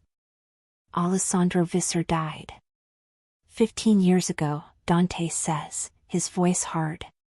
He was a cruel man. He was the devil, my father corrects, and for the first time, I see a flash of hatred in his gentle eyes. Elena. I didn't flee Italy because of gambling debts. I fled because I saw something in this house I shouldn't have seen. The car stops in the gravel courtyard. Dante gets out immediately and opens my father's door. What thing? Dante demands. What did you see, Enzo? Not here, my father whispers, looking at the dark windows of the villa as if they had eyes. The walls have ears. Before Dante can press further, the main door of the villa opens. An elderly woman, dressed in severe black, with white hair pulled into a tight bun, descends the steps. Behind her, a line of servants and guards armed with submachine guns. Dante, she says. Her voice is dry as dead leaves. She doesn't smile. She doesn't bow. Signora Agata, Dante nods. This is my housekeeper. She practically raised me while my mother drank and my father traveled. Agata looks at me, then at Sophia, then at my father. When her eyes meet Enzo's, she stops. A spark of recognition passes through her face, followed by immediate fear. You brought ghosts home, Dantino, she murmurs in Italian. I brought refugees, Agata. Prepare the east wing and double the guard on the perimeter. The Rat King is coming. He is already here, Agata responds, handing an envelope to Dante. A messenger left this at the gate this morning. The guard who received it, we found him in the lake. Drowned. Dante takes the envelope. He tears it open right there, under the rain. Inside. There is no letter. There is a photo. It's a grainy photo, taken from afar, but unmistakable. It shows Villa Oscura. But in the photo, every window is marked with a red X. And on the back, a single sentence written in elegant calligraphy: the glass house broke. The stone house will burn. Happy New Year, Visser. Dante crumples the photo. Get inside, he orders, pushing us into the gigantic entrance hall. The interior is cold, full of marble and statues that seem to judge us. Dante turns to Nikolai. Activate the Citadel protocol. Close the steel shutters. No one enters or leaves without the alpha password. And bring Enzo to my office. Now. And Elena? I ask. You're coming with me. He grabs my arm. If your father knows secrets about this house, I need to know. Because if Kale knows what your father knows, then these stone walls won't protect us. They will become our tomb. We walk through the echoing corridors of the villa. I feel the weight of history here. It's not the aseptic luxury of New York. It's a heavy, oppressive luxury, built with ancient blood. We enter Dante's office, a cavernous room with tapestries on the walls and a fireplace, where you could roast a whole ox. Dante places my father in a chair. He pours a glass of grappa and forces him to drink it. Speak, Enzo, Dante says, leaning on the antique desk. What did you see? Why did my father want you dead? Enzo trembles, the alcohol warming him a little. He looks at me, silently asking for forgiveness. There are passages, he begins. Your father, Alessandro, he was paranoid. He built tunnels under the villa. Tunnels that lead out to the lake caves. Escape routes. I know the tunnels, Dante says impatiently. I played in them as a child. Not all of them, Enzo shakes his head. There was one he kept hidden. He called me to fix the secret doors. Opening mechanism. It was complex, based on an astronomical clock. When I finished, the door opened. And I saw what was inside. What was inside? I ask, holding my father's hand. It wasn't gold. It wasn't drugs. Enzo looks at Dante. It was files. Tapes. Evidence. Your father wasn't just a businessman, Dante. He was the banker. He kept the dirty money of every crime family in Europe. And he kept the evidence against them to ensure his safety. Blackmail. Tons of it. Dante turns pale. The dead file. I thought it was a myth. I thought my father had destroyed everything before he died. He didn't destroy it. He hid it in that secret tunnel. And if Kale and this Rat King want to destroy you, they don't just want to kill you. They want the files. With those papers, they can blackmail half the governments in Europe. They can become real kings. And you know where the entrance is, Dante concludes, comprehension. Lighting his face.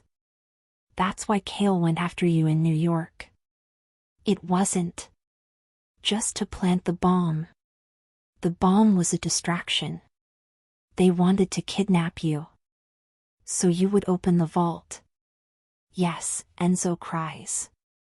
And now that we are here, I've brought them straight to the door.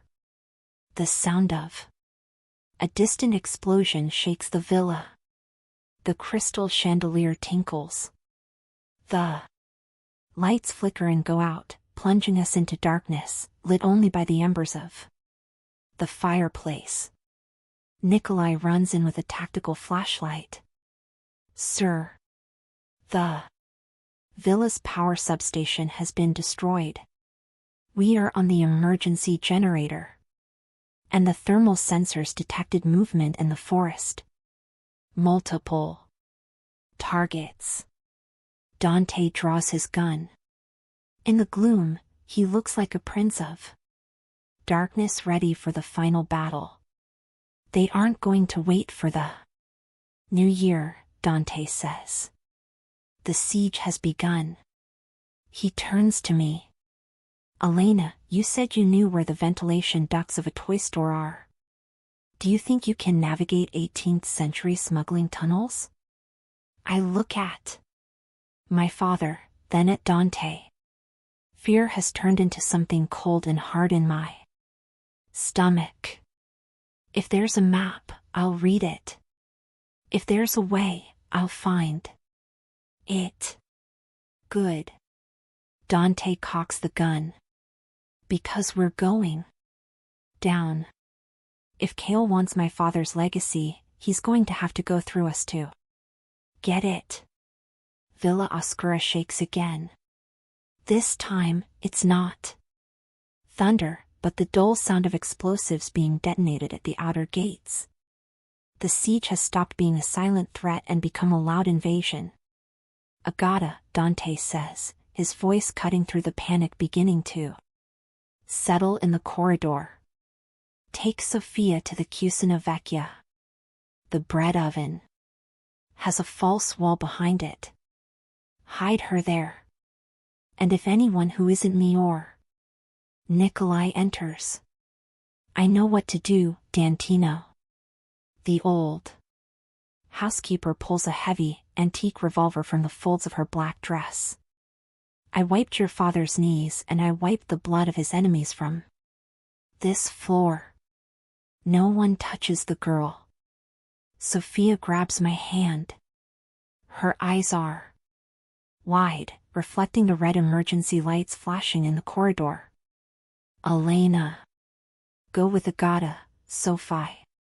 I lean down and kiss her forehead. It's like playing hide and seek. The best hiding spot wins. And you're the champion, remember? She nods, swallowing her tears, and runs after the housekeeper.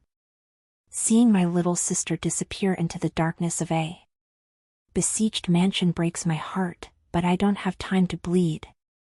This way. Dante points to a discreet door under the main staircase. We go down. The air gets colder and damper with every worn stone step. The smell of waxed furniture and fireplaces is replaced by the odor of wet earth, sour wine, and centuries of mold. The Visser family wine cellar is an underground cathedral. Oak barrels the size of small cars line up as far as Nikolai's tactical flashlight can illuminate. There is dust on everything except the floor, where recent footprints indicate that Agata or the guards have been moving supplies. Enzo. Dante pushes my father forward. Where is it? My father spins around, disoriented. Nikolai's flashlight casts long, distorted shadows on the arched brick walls. It's been 30 years, he whispers. It was near the 1945 vintage. The east wall. We run to the back of the cellar. My father runs his trembling hands over the cold bricks, murmuring counts in Italian. Here. He stops before a rack of dusty bottles. The mechanism it needs. Wait. Dante doesn't ask. He grabs the heavy iron rack and pulls. Nothing happens. It's not brute force. Enzo shouts, anxiety-making. His voice shrill. It's precision. It's a counterweight system. Elena. Help me. Look for a bottle that doesn't move. I start touching the necks of the cobweb-covered bottles. Most tinkle in their holders. There. Loose. My hands run along the bottom row. I touch a bottle of thick, dark glass. It's fixed. This one.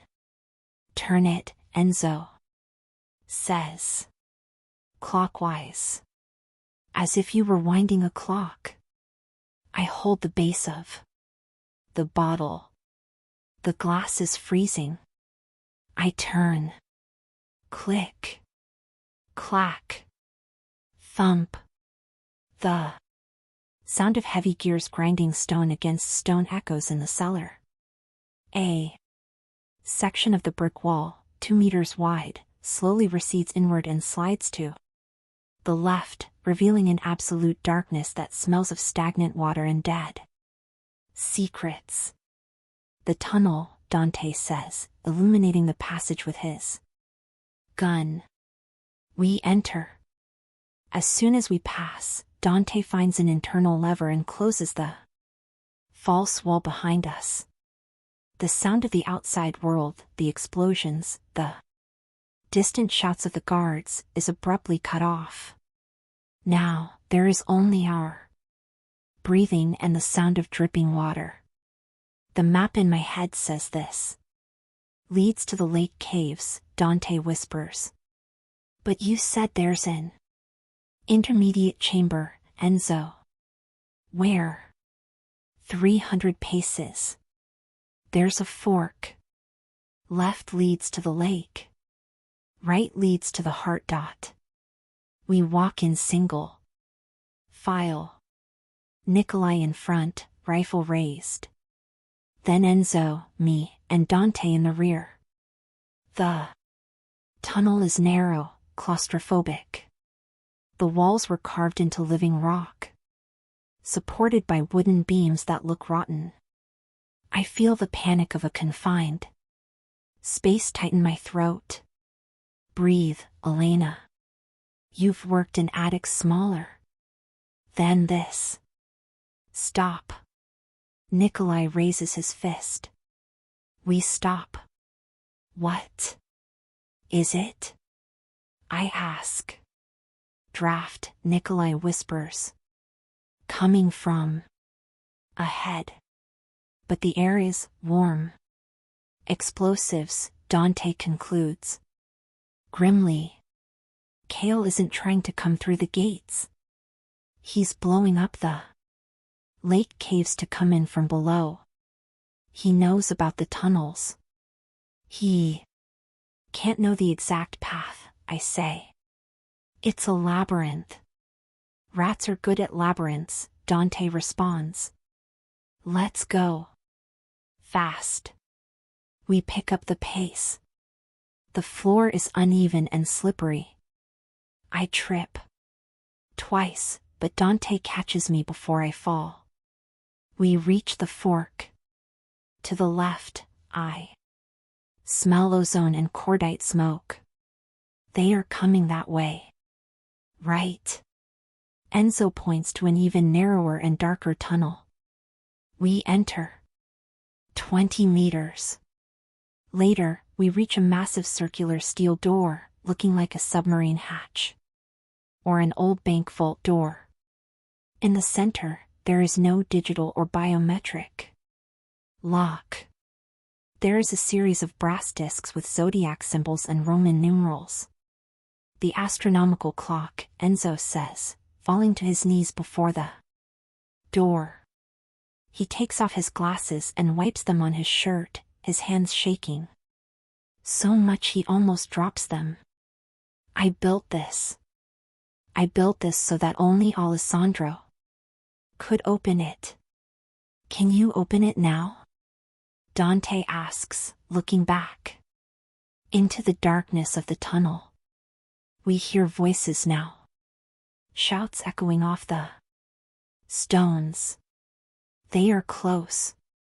I don't know. The code changed according to the position of the stars on his birth date. I need to calculate.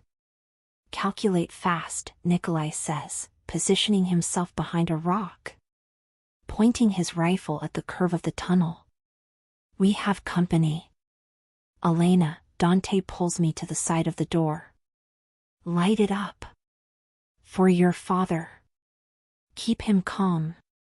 And you? I'm going to help Nikolai hold the line. Dante, no. I grab his arm. He holds my face with his dirty hands. Open that door, Elena. The legacy is important, but your life is the only thing I can't lose down here. He kisses me quickly, a desperate touch of lips, and runs to join Nikolai in the darkness. Dad, focus. I point the flashlight at the discs. What's the date? January 15th, Capricorn. But the ascendant. Alessandro was obsessed with the Scorpio ascendant. Enzo turns the first disc. The metal creaks. Ta-ta-ta-ta-ta. The sound of automatic gunfire explodes in the tunnel. It's deafening. I see the flashes of Dante's and Nikolai's guns illuminating the darkness like stroboscopic lightning. They're here. Nikolai screams, firing short bursts. Dad. I shout. I'm trying. The gear is jammed with rust. Enzo cries, forcing the second disc. I need strength. I drop the flashlight on the floor and grab the cold metal disc with both hands alongside his. On 3. 1, 2, 3. We turn together. The metal gives way with a high-pitched groan. Click. The second latch opens. A bullet ricochets off the stone wall half a meter from my head, spraying rock chips into my face. I scream, covering my head. Keep going. Dante roars, reloading his gun. Don't stop. The last one. Enzo points. The moon in Gemini. We turn the third disc. This time, there is no click. There is a heavy, deep thud, like the heartbeat of the mountain. The steel door releases a hiss of pressurized air and begins to open inward. It's open. I scream. Dante. Nikolai. Get in. Nikolai fires one last time and runs toward us. He is limping. Blood runs down his tactical pants leg. Go! Dante screams, giving cover. I push my father into the vault. I grab Nikolai by the vest and pull him in. Dante fires until the gun clicks empty. He turns and runs. I see shadows moving. In the smoke behind him, men with night vision goggles. Dante throws himself into the vault. Close it, he shouts. My father and I push the heavy door. Bullets hit the metal on the outside, making terrifying gong sounds. The door closes with a final bang. We turn the internal lock. Silence. We are locked in. Dante slides his back down the steel door to the floor, panting. Nikolai is sitting, tightening a tourniquet on his thigh. My father is crying. Silently. I lift the flashlight and turn to see where we've entered. It's not a small room. It's a hall. And what I see makes me forget, for a second, that there is an army trying to kill us outside. The dead file isn't just papers. Alessandro Visser built a mausoleum of secrets. Rows and rows of black steel filing cabinets stretch across the room. But in the center, lit by amber emergency lights that automatically turned on with the opening of the door, there is a glass table. And on the table, there is a single object. Not a computer. Not a ledger. An automaton. A life-sized mechanical doll, made of porcelain and gold, dressed like a king. He is sitting before an antique typewriter. The king, my father whispers, standing up and walking, as if in a trance. Alessandro's masterpiece. He used to say the truth could only be written by hands that don't bleed. What does that mean? I ask. Dante stands up, ignoring the exhaustion. He walks to the doll. It means the files are useless without the index, Dante says, looking at the sinister doll. And the index is in this thing's head. Suddenly, the sound of a diamond drill begins to vibrate on the steel door behind us. A high-pitched buzz that pierces the teeth. There. Drilling the lock, Nikolai says, checking his remaining ammo. We have maybe 10 minutes before they get in. Enzo, Dante turns to my father. You fixed the watch. You opened the door. Now, make this doll speak. Make him tell us where the evidence against Kale and the consortium is. I need a key, Enzo says, examining the doll. He has a lock on his chest. Dante looks at me, then at his pocket. He pulls out the pocket watch he gave me in New York. Elena, Dante throws the watch to me. The back. The engraving. I take the watch. I turn it over. Not the new engraving, but the old engravings on the cover.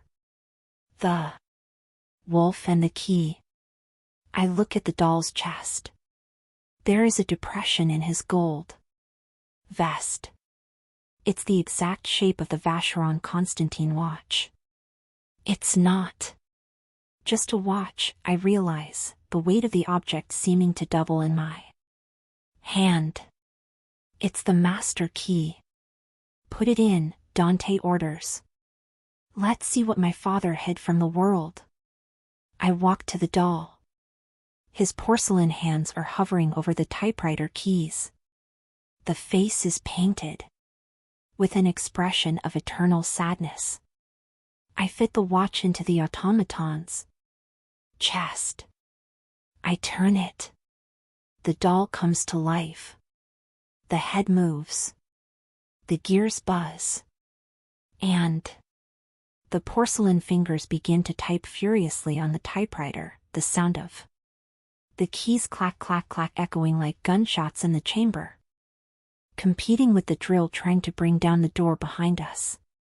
The past is being written, and our future depends on what comes out on that sheet of paper. Clack. Clack. Ding. The sound of the typewriter is hypnotic, a mechanical rhythm that contrasts violently with the high-pitched hum of the diamond drill destroying the steel door behind us. The automaton doesn't stop. Its blue glass eyes seem fixed on the yellowed paper as the porcelain fingers dance over the keys. What is it writing? Dante asks, without taking his eyes off the door, which is starting to glow red-hot at the drilling point. He switches the gun's magazine. It's the last one. I lean over the doll's shoulder. The ribbon ink is faded but legible. Project Lazarus. Beneficiary, Victor Kale. Funding source, Visser. Shell accounts, Cayman Islands, dormant. Objective, elimination of political and corporate competition, 1995 to 2005. My blood runs cold. Dante. My voice fails. Kale isn't an external enemy. He was an employee. Dante turns sharply. What? Read it. I point to the paper that continues to be filled. Your father created Victor Kale. He funded him. Kale was Alessandro Visser's private assassin. The consortium isn't united enemies. They are former Phantom employees your father used to do the dirty work. They are using the money from your families inactive accounts to fund the war against you. Dante reads the paper, while the doll continues typing bank coordinates and lists of victims. His jaw locks so hard I think it will break. My father paid for the bullet that almost killed my sister, Dante growls, betrayal burning in his eyes. I'm fighting his cursed legacy. They're almost in. Nikolai screams. He is leaning against a file cabinet, his face pale from blood loss, his gun pointed at the door. A hole the size of a fist has just opened in the metal. A gas grenade is tossed through the hole. It rolls across the stone floor, hissing, and begins to vomit white smoke. Masks. Dante shouts, covering his face with his arm. If you don't have them, use your clothes. I tear a piece of my silk blouse and cover my nose and mouth. My eyes already begin to sting. The doll stopped. Enzo warns. Coughing. The automaton freezes. The last line has been written.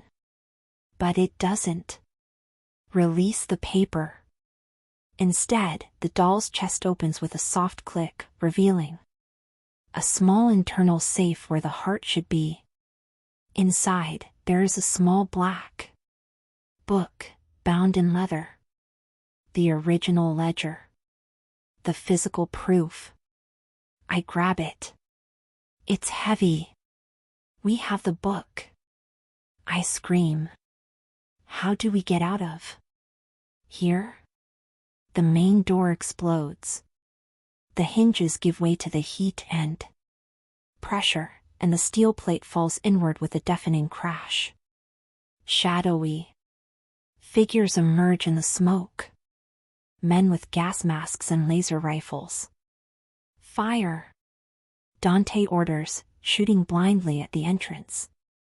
Nikolai joins him, creating a wall of lead that forces the invaders to momentarily retreat. There's no way out. Enzo cries, huddled behind the glass table. It's a dead end. Alessandro built this to be a tomb if it were violated. No, Dante says, looking at the automaton. My father was a monster, but he was a monster who loved escape routes. Elena, the watch. I look at the pocket watch still inserted in the doll's chest. What about it? The engraving. The wolf holds the key, but where does the wolf look? I examine the watch cover in the chaotic gloom. The engraved wolf isn't looking at the key. It looks down. Toward the water. Down. I scream. Dante understands immediately. He runs to the automaton and, instead of turning the watch, he pushes it down, like a button. The floor shakes. The glass table where the doll is sitting isn't a table. It's a lid. With an ancient hydraulic sound, the entire platform where the doll and the typewriter begins to descend, revealing a dark pit beneath it. The sound of running water echoes from below. A disposal chute. Dante shouts. It leads straight to the underground lake. Bullets start hitting the files around us, sparks flying. Nikolai, go. Dante orders. I can't, my leg. Nikolai tries to stand and falls. Dante doesn't hesitate. He runs to the security chief, throws Nikolai's arm over his shoulder, and drags him to the opening. No one gets left behind. On Christmas, Dante says, and pushes Nikolai into the dark hole. We hear a distant splash. Enzo, now. Dante grabs my father and helps him down. It's just him and me. The invaders are entering the room. I see the red lasers sweeping through the smoke, looking for us. The book, Elena. Dante reaches out his hand. I hand the black book to him. He puts it inside his coat, zips it, and holds me by the shoulders. This is going to be freezing. Hold your breath. Don't fight the current. Let it take you out. I'll find you in the water. Promise? I promise. A shot hits the doll's porcelain shoulder, shattering it. Jump. Dante shouts. I close my eyes, take a deep breath of the gas-filled air, and jump into the darkness. The fall lasts 2 seconds, but it feels like an eternity. I hit the water with an impact that steals all the air from my lungs. The cold is a physical assault. It's meltwater from the Alps, near freezing.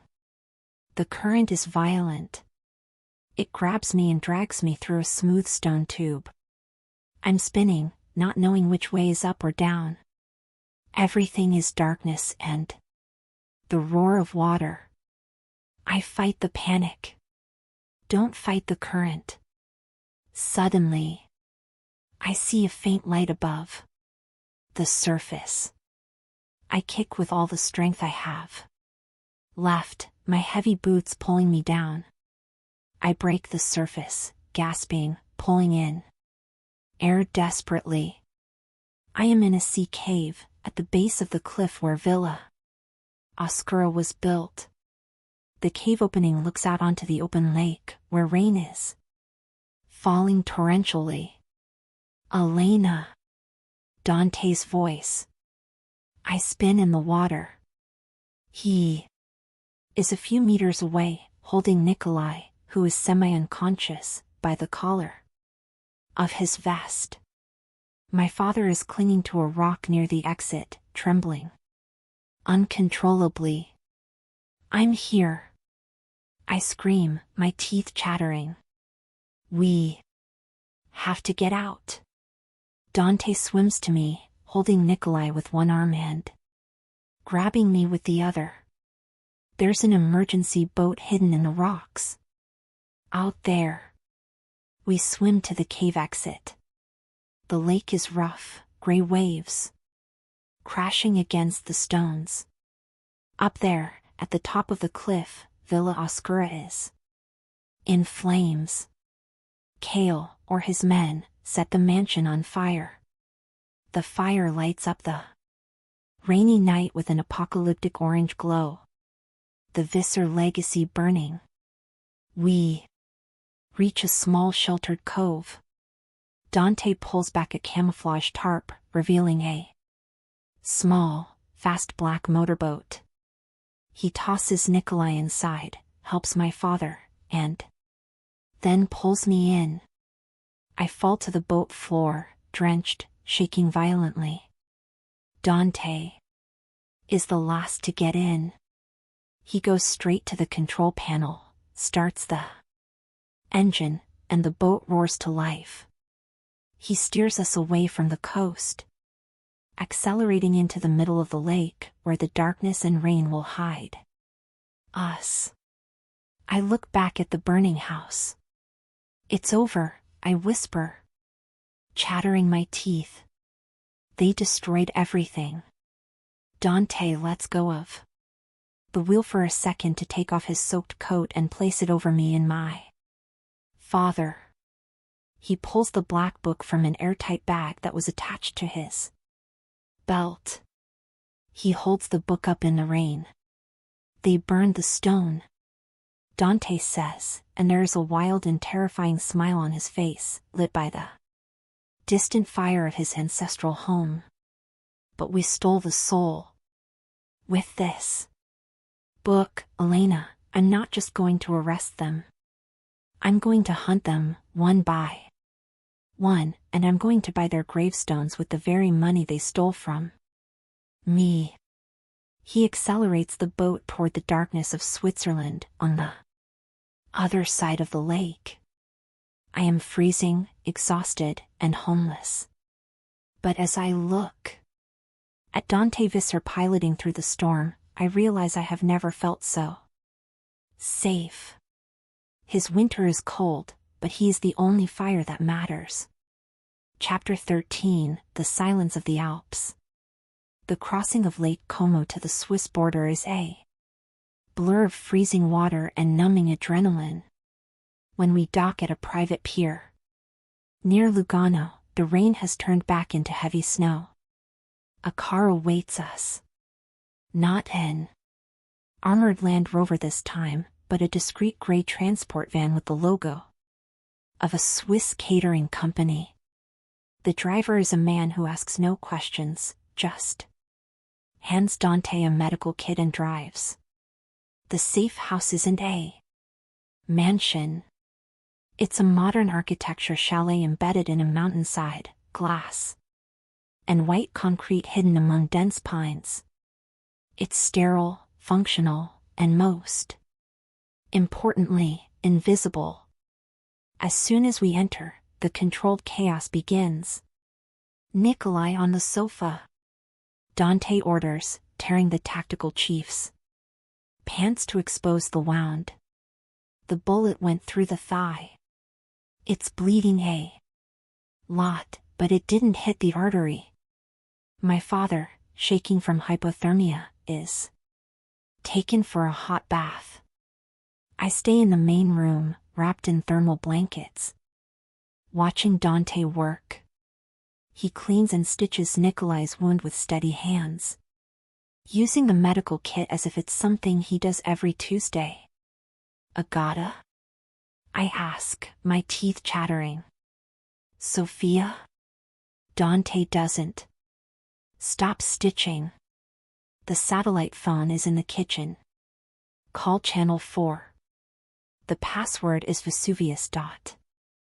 I run to the kitchen. The phone is a heavy black brick. I dial the pre-programmed number. Ready? Agata's voice is firm, though I hear the sound of an engine in the background. Agata. It's Elena. Where are you? We are crossing into France. The girl is sleeping in the back seat. She ate a sandwich and asked if you know how to swim. I told her you swim like a mermaid. I let out a sob of relief that almost doubles me over. Thank you, Agata. Thank you. Take care of Dantino. He lost the castle today. Men like him don't deal well with the loss of territory. I hang up and go back to the living room. Dante has finished with Nikolai, who is now drugged with painkillers and sleeping. Dante is standing before the glass wall, looking out at the dark snow. He is still in his wet clothes from the lake, his hair dripping. He holds the black book in his left hand. Are they safe? He asks, without turning around. They're in France. Agata is taking care of her. Good. He says nothing else. His silence is heavy, dangerous. He just saw his family's 300-year-old house reduced to ashes. The weight of the destroyed legacy must be crushing. I walk up to him and place my hand on his back. He is freezing. You need to get warm, Dante. You'll catch pneumonia. The cold helps me think. He opens the black book. The currency paper pages slightly damp but legible. They think we're dead, Elena. They saw the villa explode. They didn't see the boat. For the consortium, Dante Visser is history. And is that good? It's our only advantage. He turns the pages. Look at this.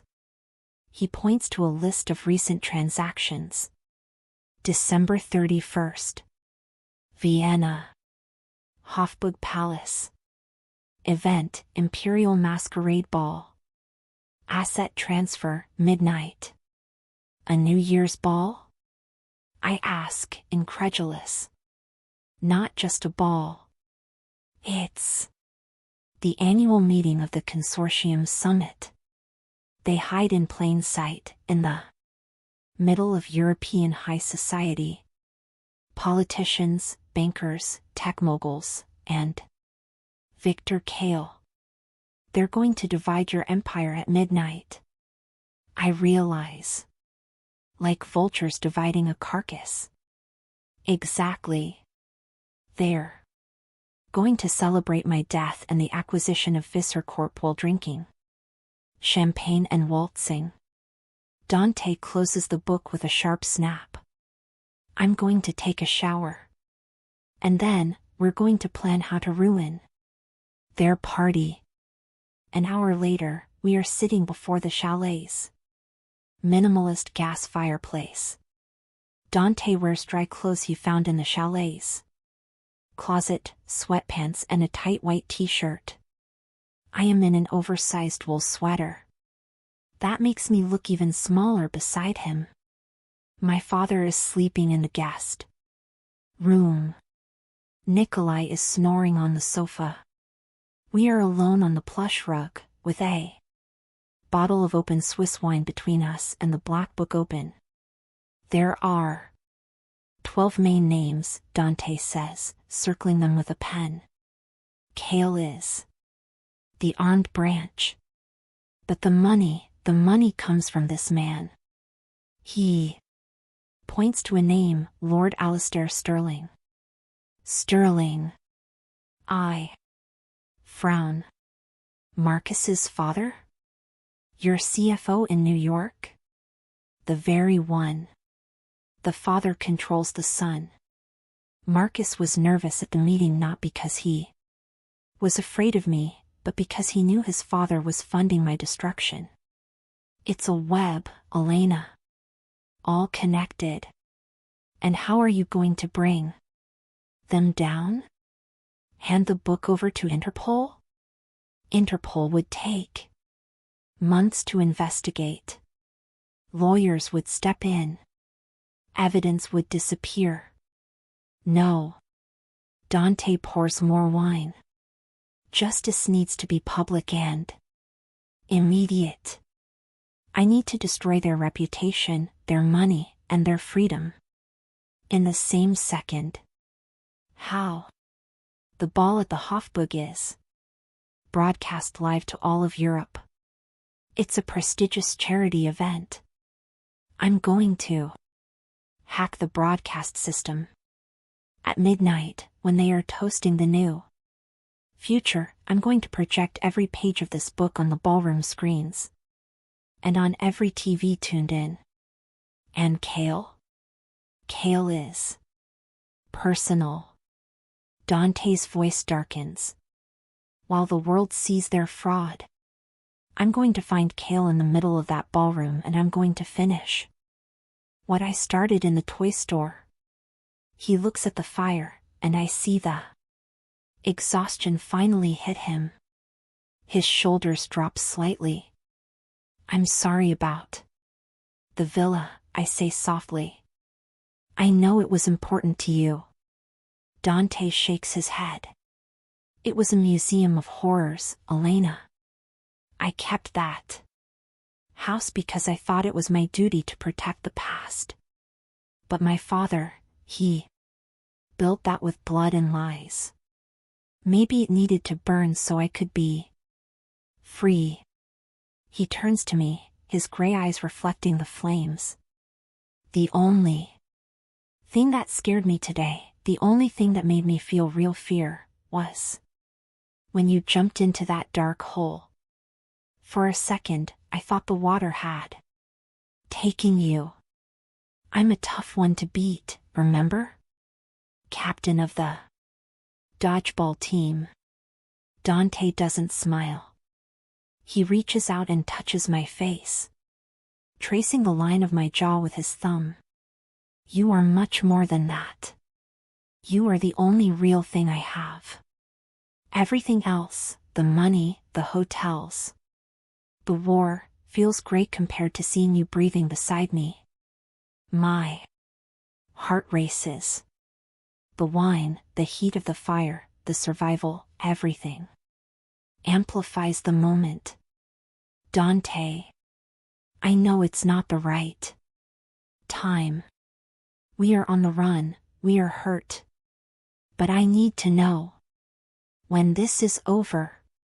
When Kale is buried and I get my life back, is there a place for you in it? Not as an employee.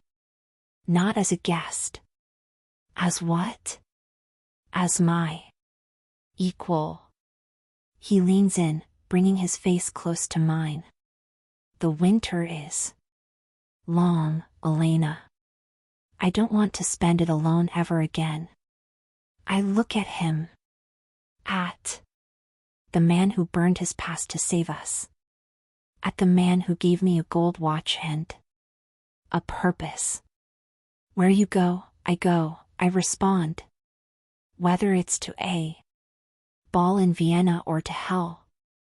Dante closes the distance between us. The kiss is different from the previous ones.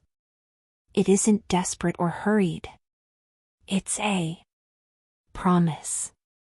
He lays me down on the soft rug, the weight of his body over mine. Being the only anchor I need. That night, in the silence of the Alps, while the outside world thinks Dante Visser is dead, he makes me feel more alive than ever. There are no shadows, no ghosts. Just the two of us, rewriting destiny by the firelight. 2 days later. December 31st, Vienna is a fairy tale city, covered in snow and golden lights. But beneath the surface, it is cold and imperial. We are in a suite of a rival hotel, ironically, 3 blocks from the Hofburg Palace. Nikolai, walking with a cane, is coordinating a remote team of hackers we hired in Berlin. My father is safe in Switzerland. Dante is standing before the mirror.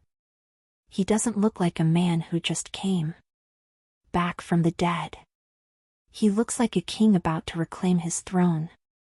He wears a tailored white tuxedo, a deliberate contrast to the black he always wore. A visual statement. I am the light that will expose your darkness. Elena, he calls. We're ready. I walk out of the room. Dante stops buttoning his cufflinks. He stands still. The dress Dante's team got in Vienna isn't burgundy nor black. It's gold. Liquid gold, matte sequins that cascade to the floor, with a back cutout that is both elegant and daring. It's a dress for a queen, not a shadow. You're going to stop the ball. Before we even enter, Dante murmurs, walking to me and kissing my hand. It's a mask, I remind him, picking up the golden Venetian mask that matches the dress. No one should know who we are until midnight. Dante puts on his own mask, a white, minimalist piece that covers only the eyes, leaving his sharp jawline exposed. The invitation? I ask. He pulls 2 heavy velvet cards from his pocket. They belong to an Italian couple of dukes who, unfortunately, had a flat tire problem on the way to the airport and couldn't attend.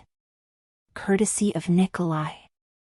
Remember the plan, Dante says, his voice taking on the tone of command. We enter separately. Blend in. Locate the targets. Identify Kale's security. At 23:55.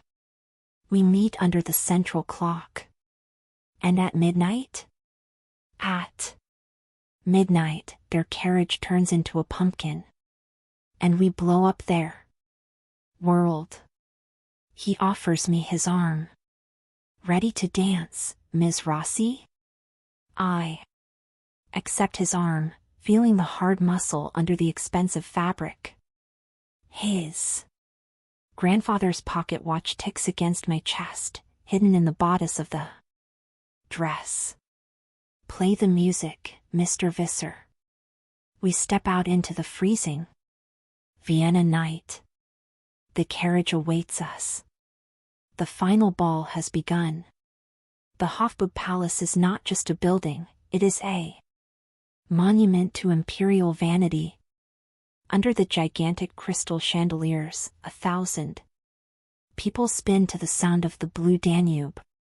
The smell in the air is of expensive perfume, vintage champagne, and the arrogance of those who believe they are untouchable.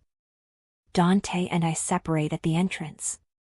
It's a risky but necessary strategy. He is the ghost who will haunt the stage, I am the eyes in the crowd. My golden dress attracts stares, but my Venetian mask keeps me anonymous.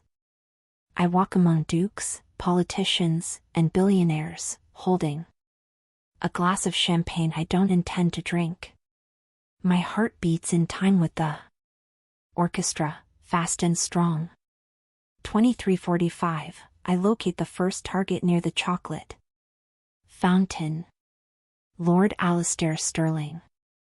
He is laughing, holding a cigar, surrounded by sycophants. He looks like a corrupt Santa Claus, with rosy cheeks and cruel eyes. He is toasting, probably to Dante's death. I touch my right earring, where a microcommunicator is hidden. Sterling located. East quadrant. Copied. Dante's voice in my ear is calm, cold. Kale is on the central terrace. He's nervous. Keeps checking his phone. I look at the glass doors leading to the terrace. There he is. Victor Kale. He isn't wearing a mask. His arrogance dispenses with disguises. He wears a midnight blue tuxedo and smokes a cigarette with jerky movements. He thinks he won, but his body knows something is wrong. Animal instinct. Nikolai, I whisper. Are we ready? The signal is hacked, Ms. Rossi. Nikolai's voice comes from a van 2 blocks away. We've taken control of the sound system, the projectors, and the European live broadcast. Waiting for your command. 23:55, the music changes. The orchestra begins to play a faster waltz. People laugh, anticipating the countdown. Waiters begin to distribute glasses for the midnight toast. I see Dante. He's on the other side of the ballroom, a solitary figure in bright white in the middle of a sea of black and dark colors. He moves through the crowd like Moses parting the Red Sea. People move away instinctively, even without knowing who he is. The aura of power is palpable. He stops exactly under the ballroom's central clock. He looks at me through the sea of heads. Even with the mask, I feel the weight of his gaze. It's time. Kale enters from the terrace. He walks toward the center, looking for someone. Sterling joins him. They exchange a victorious handshake. Happy New Year, Victor, I hear Sterling say, his voice carried by the ambient sound. Visser Corp is ours. Kale smiles. A shark's smile. It was easier than I thought. Attention, ladies and gentlemen, the master of ceremonies announces into the microphone. 10 seconds to midnight. Let's do the countdown. The crowd roars. 10. 9. Dante doesn't look at the clock. He looks at Kale. 8. 7. Kale feels it. He turns his head. He sees the figure in the white tuxedo standing motionless in the middle of the party. His smile falters. 6. 5. Dante brings his hand to the white mask. 4. 3. Now. Nikolai. Dante orders on the radio. 2. 1. Happy New Year. The crowd's shout dies in their throat. There are no fireworks. There is no festive music. The ballroom lights go out completely, plunging the Hofburg into darkness. Shouts of surprise echo. Then, the giant screens, 4 of them, 1 on each wall, light up with a blinding white light. The sound system emits a high-pitched feedback that makes everyone cover their ears. On the screen, the countdown doesn't appear. A page from an old ledger appears. And a voice fills the ballroom. Dante Visser's voice, amplified, deep, divine. Ladies and gentlemen, I apologize for the interruption. But I think you would like to know who paid for the champagne you are drinking. In the center of the ballroom, a solitary spotlight turns on. It hits Dante. He takes off the mask. The silence that follows is louder than any explosion. Dante Visser, the man everyone believed to be dead, charred in the ruins of his Italian villa, is there. Alive. Impeccable. Furious. Dante. Kale whispers, the glass falling from his hand and shattering on the floor. Victor Kale. Dante points to the screen. The image changes. Now it shows photos. Surveillance photos of Kale meeting Russian assassins. Bank transfers with Lord Sterling's signature. Emails detailing the plan to blow up the Visser Palace in New York. Lord Sterling. Dante continues, turning to the old banker. You funded domestic terrorism with funds diverted from widows' pensions. It's all on the screen. Page 42 of the Black Book. The ballroom. Enters chaos. People scream. TV cameras, which were broadcasting the ball live, now focus on the incriminating documents and the terrified faces of the conspirators. Sterling tries to run, but trips over his own cane. Kale doesn't run. He is a cornered animal. He pulls a gun from under his tuxedo. A compact pistol he managed to get past the lax security. He's armed. I scream, breaking my disguise and running toward them. People throw themselves on the floor. The panic is total. Kale points the gun at Dante. You should have died in the water, Visser. Kale bellows, his eyes insane. Dante doesn't move. He doesn't have a gun in his hand. He stands with his arms open, a perfect white target. Shoot, Victor. Dante challenges, walking calmly toward the gun. Shoot in front of all of Europe. Finish what my father started. Show them exactly what you are. Kale's hand shakes. The weight of 1,000 gazes, of the cameras, of the exposed truth. It's too much. But his hatred is greater. He pulls the trigger. Bang. I scream. But Dante doesn't fall. Kale looks at the gun, confused.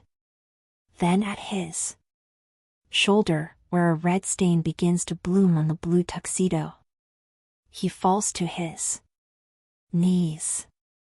Behind him, 20 meters away on the upper balcony, Nikolai is standing, leaning on his cane with one hand and holding a sniper rifle with the other. He nods once to Dante. Dante reaches Kale. He kicks the gun away. It's over, Victor. Kale, holding his bleeding shoulder, looks up with pure hatred. The consortium, we are many, you'll never. The consortium just saw their bank accounts wiped and their secrets exposed on national television. Dante kneels, his face inches from Kale's. They aren't going to save you. They're too busy trying to flee. Interpol. Sirens. The sound of police sirens approaches the palace, rising like a wave. Dante stands up. He straightens his white jacket, which remains immaculate. He turns to the stunned crowd. He looks for a face. Mine. I run to him. I ignore protocol, I ignore the cameras, I ignore the blood on the floor. I throw myself into his arms. Dante holds me tightly, burying his face in my neck. I feel his heart beating against my chest, fast and furious, the only proof that he was afraid. Are you okay? I ask, touching his face, checking for injuries. I am, he whispers. The target has been neutralized. The message has been delivered. The Austrian police storm the ballroom. Men in tactical uniforms surround Kale and Sterling. Handcuffs are placed. Camera flashes pop. An officer approaches us, cautious. "Mr. Visser? You need to come with us. There are many questions." Dante lets me go but holds my hand. He looks at the officer with the authority of an emperor. "I will answer all questions. But first..." He looks at the wall clock, which finally marks 0:05. "I have a dance to finish." The officer blinks, confused. "Sir, this is a crime scene." "This is my rebirth," Dante corrects. "Give us a minute." He turns to the orchestra, which is paralyzed on stage. "Play," Dante orders. The conductor, trembling, raises the baton. The orchestra, moved by pure fear and respect, begins to play. Not a frantic waltz, but something slow, melancholic, and beautiful. Dante places his hand on my waist. "Dante, the police." I try to argue. "Let them wait." He pulls me close. "Happy New Year, Elena." We begin to dance. There, in the middle of the chaos, surrounded by police, handcuffed criminals, and the shocked elite of Europe, we dance. His white tuxedo stained with a drop of Kale's blood, my golden dress shining under the emergency lights. "We won," I say, leaning my head on his shoulder. "No," Dante corrects, spinning me gently. "We survived the winter. The victory comes later." "What comes later?" He stops the dance. He looks at me with an intensity that makes the surrounding world disappear. "The spring and the reconstruction." He kisses me, and the cameras of the entire world record the moment the ice monster kissed the electrician's daughter over the ruins of his enemies. The winter is over. The snow falls on Fifth Avenue like confectioner's sugar, covering the city's scars and turning New York into a living snow globe.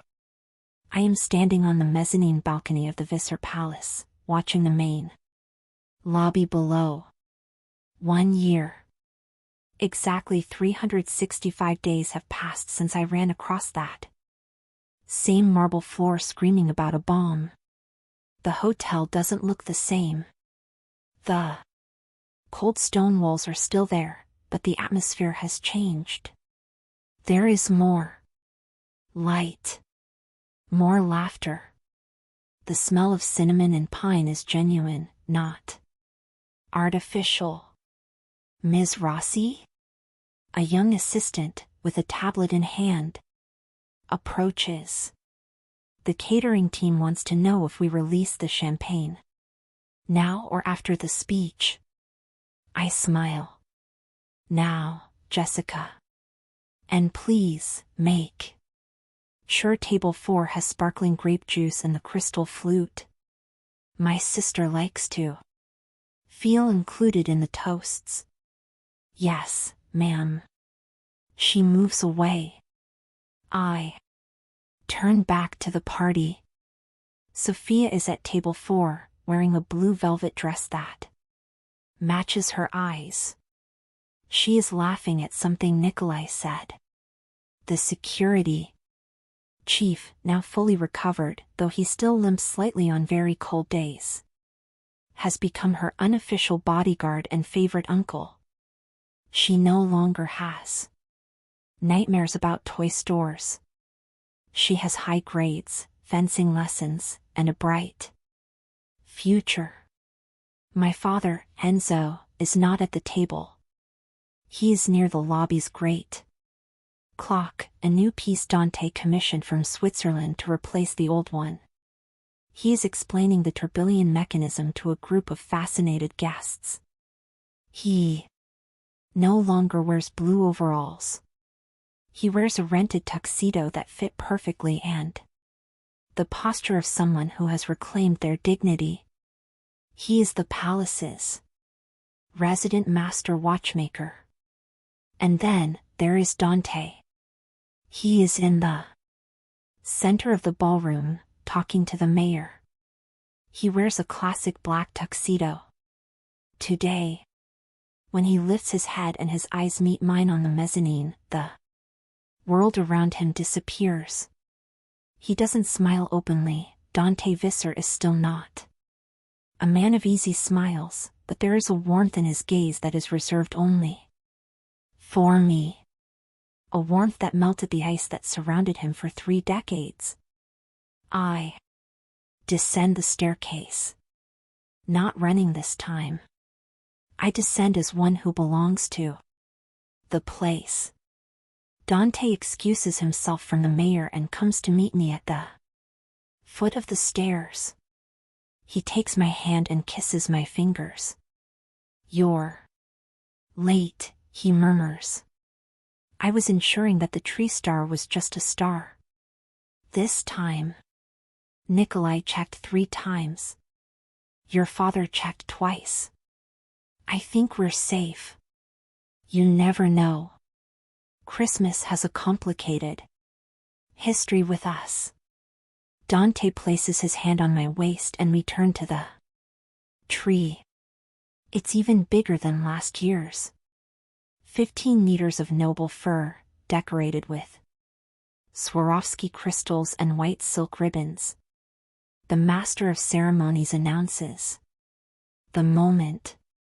The crowd falls silent. Mr. Visser? The honor is yours.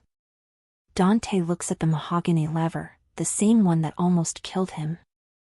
He looks at me. Together, he says. I place my hand over his on the lever. His skin is warm. On 3, I say. 1, 2, 3. We pull down the lever. There is no explosion. There is no shattered glass. The tree comes to life with 10,000 golden lights. The star at the top shines with a pure and steady light. The crowd applauds, the orchestra begins to play. Joy to the world. I feel a physical relief, as if I had held my breath for an entire year. Come with me, Dante whispers in my ear. He guides me out of the ballroom, away from the applause, to the private elevator. We go up in silence, but it's a comfortable silence, full of promises. The elevator opens at the penthouse. But it doesn't stop in the living room. It takes me to the outdoor terrace. The snow falls softly over the private garden Dante had installed on the roof. There are hidden heaters that make the air bearable, and the view of white Manhattan is breathtaking. Dante walks to the edge, looking at the city he reconquered. Visser Corp is stronger than ever.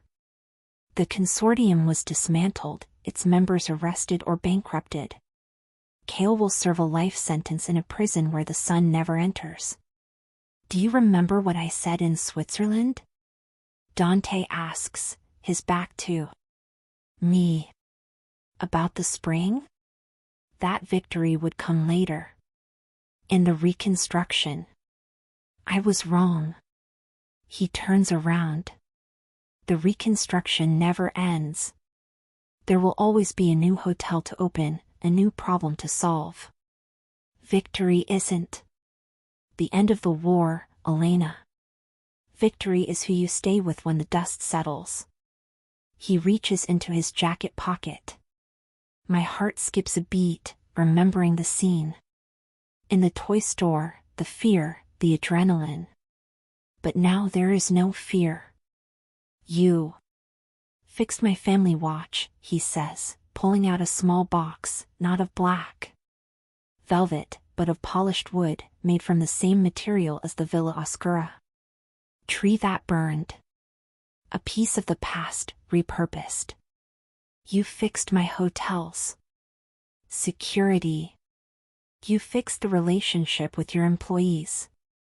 He takes a step forward. But the hardest job was fixing me. I was a broken clock. Elena. Stuck at the same time of hatred and revenge as my father. You wound me up. You made me work again. He opens the box. The ring is unconventional. It is a platinum band intertwined with rose gold, holding a flawless white diamond in the center. But the diamond isn't round. It's cut in the shape of a small North Star. Dante. I'm not a romantic man. I'm strategic. And the smartest strategy I've ever traced in my life was deciding that I don't want to spend another day without you. He kneels in the snow, ignoring the cold, ignoring the value of the suit.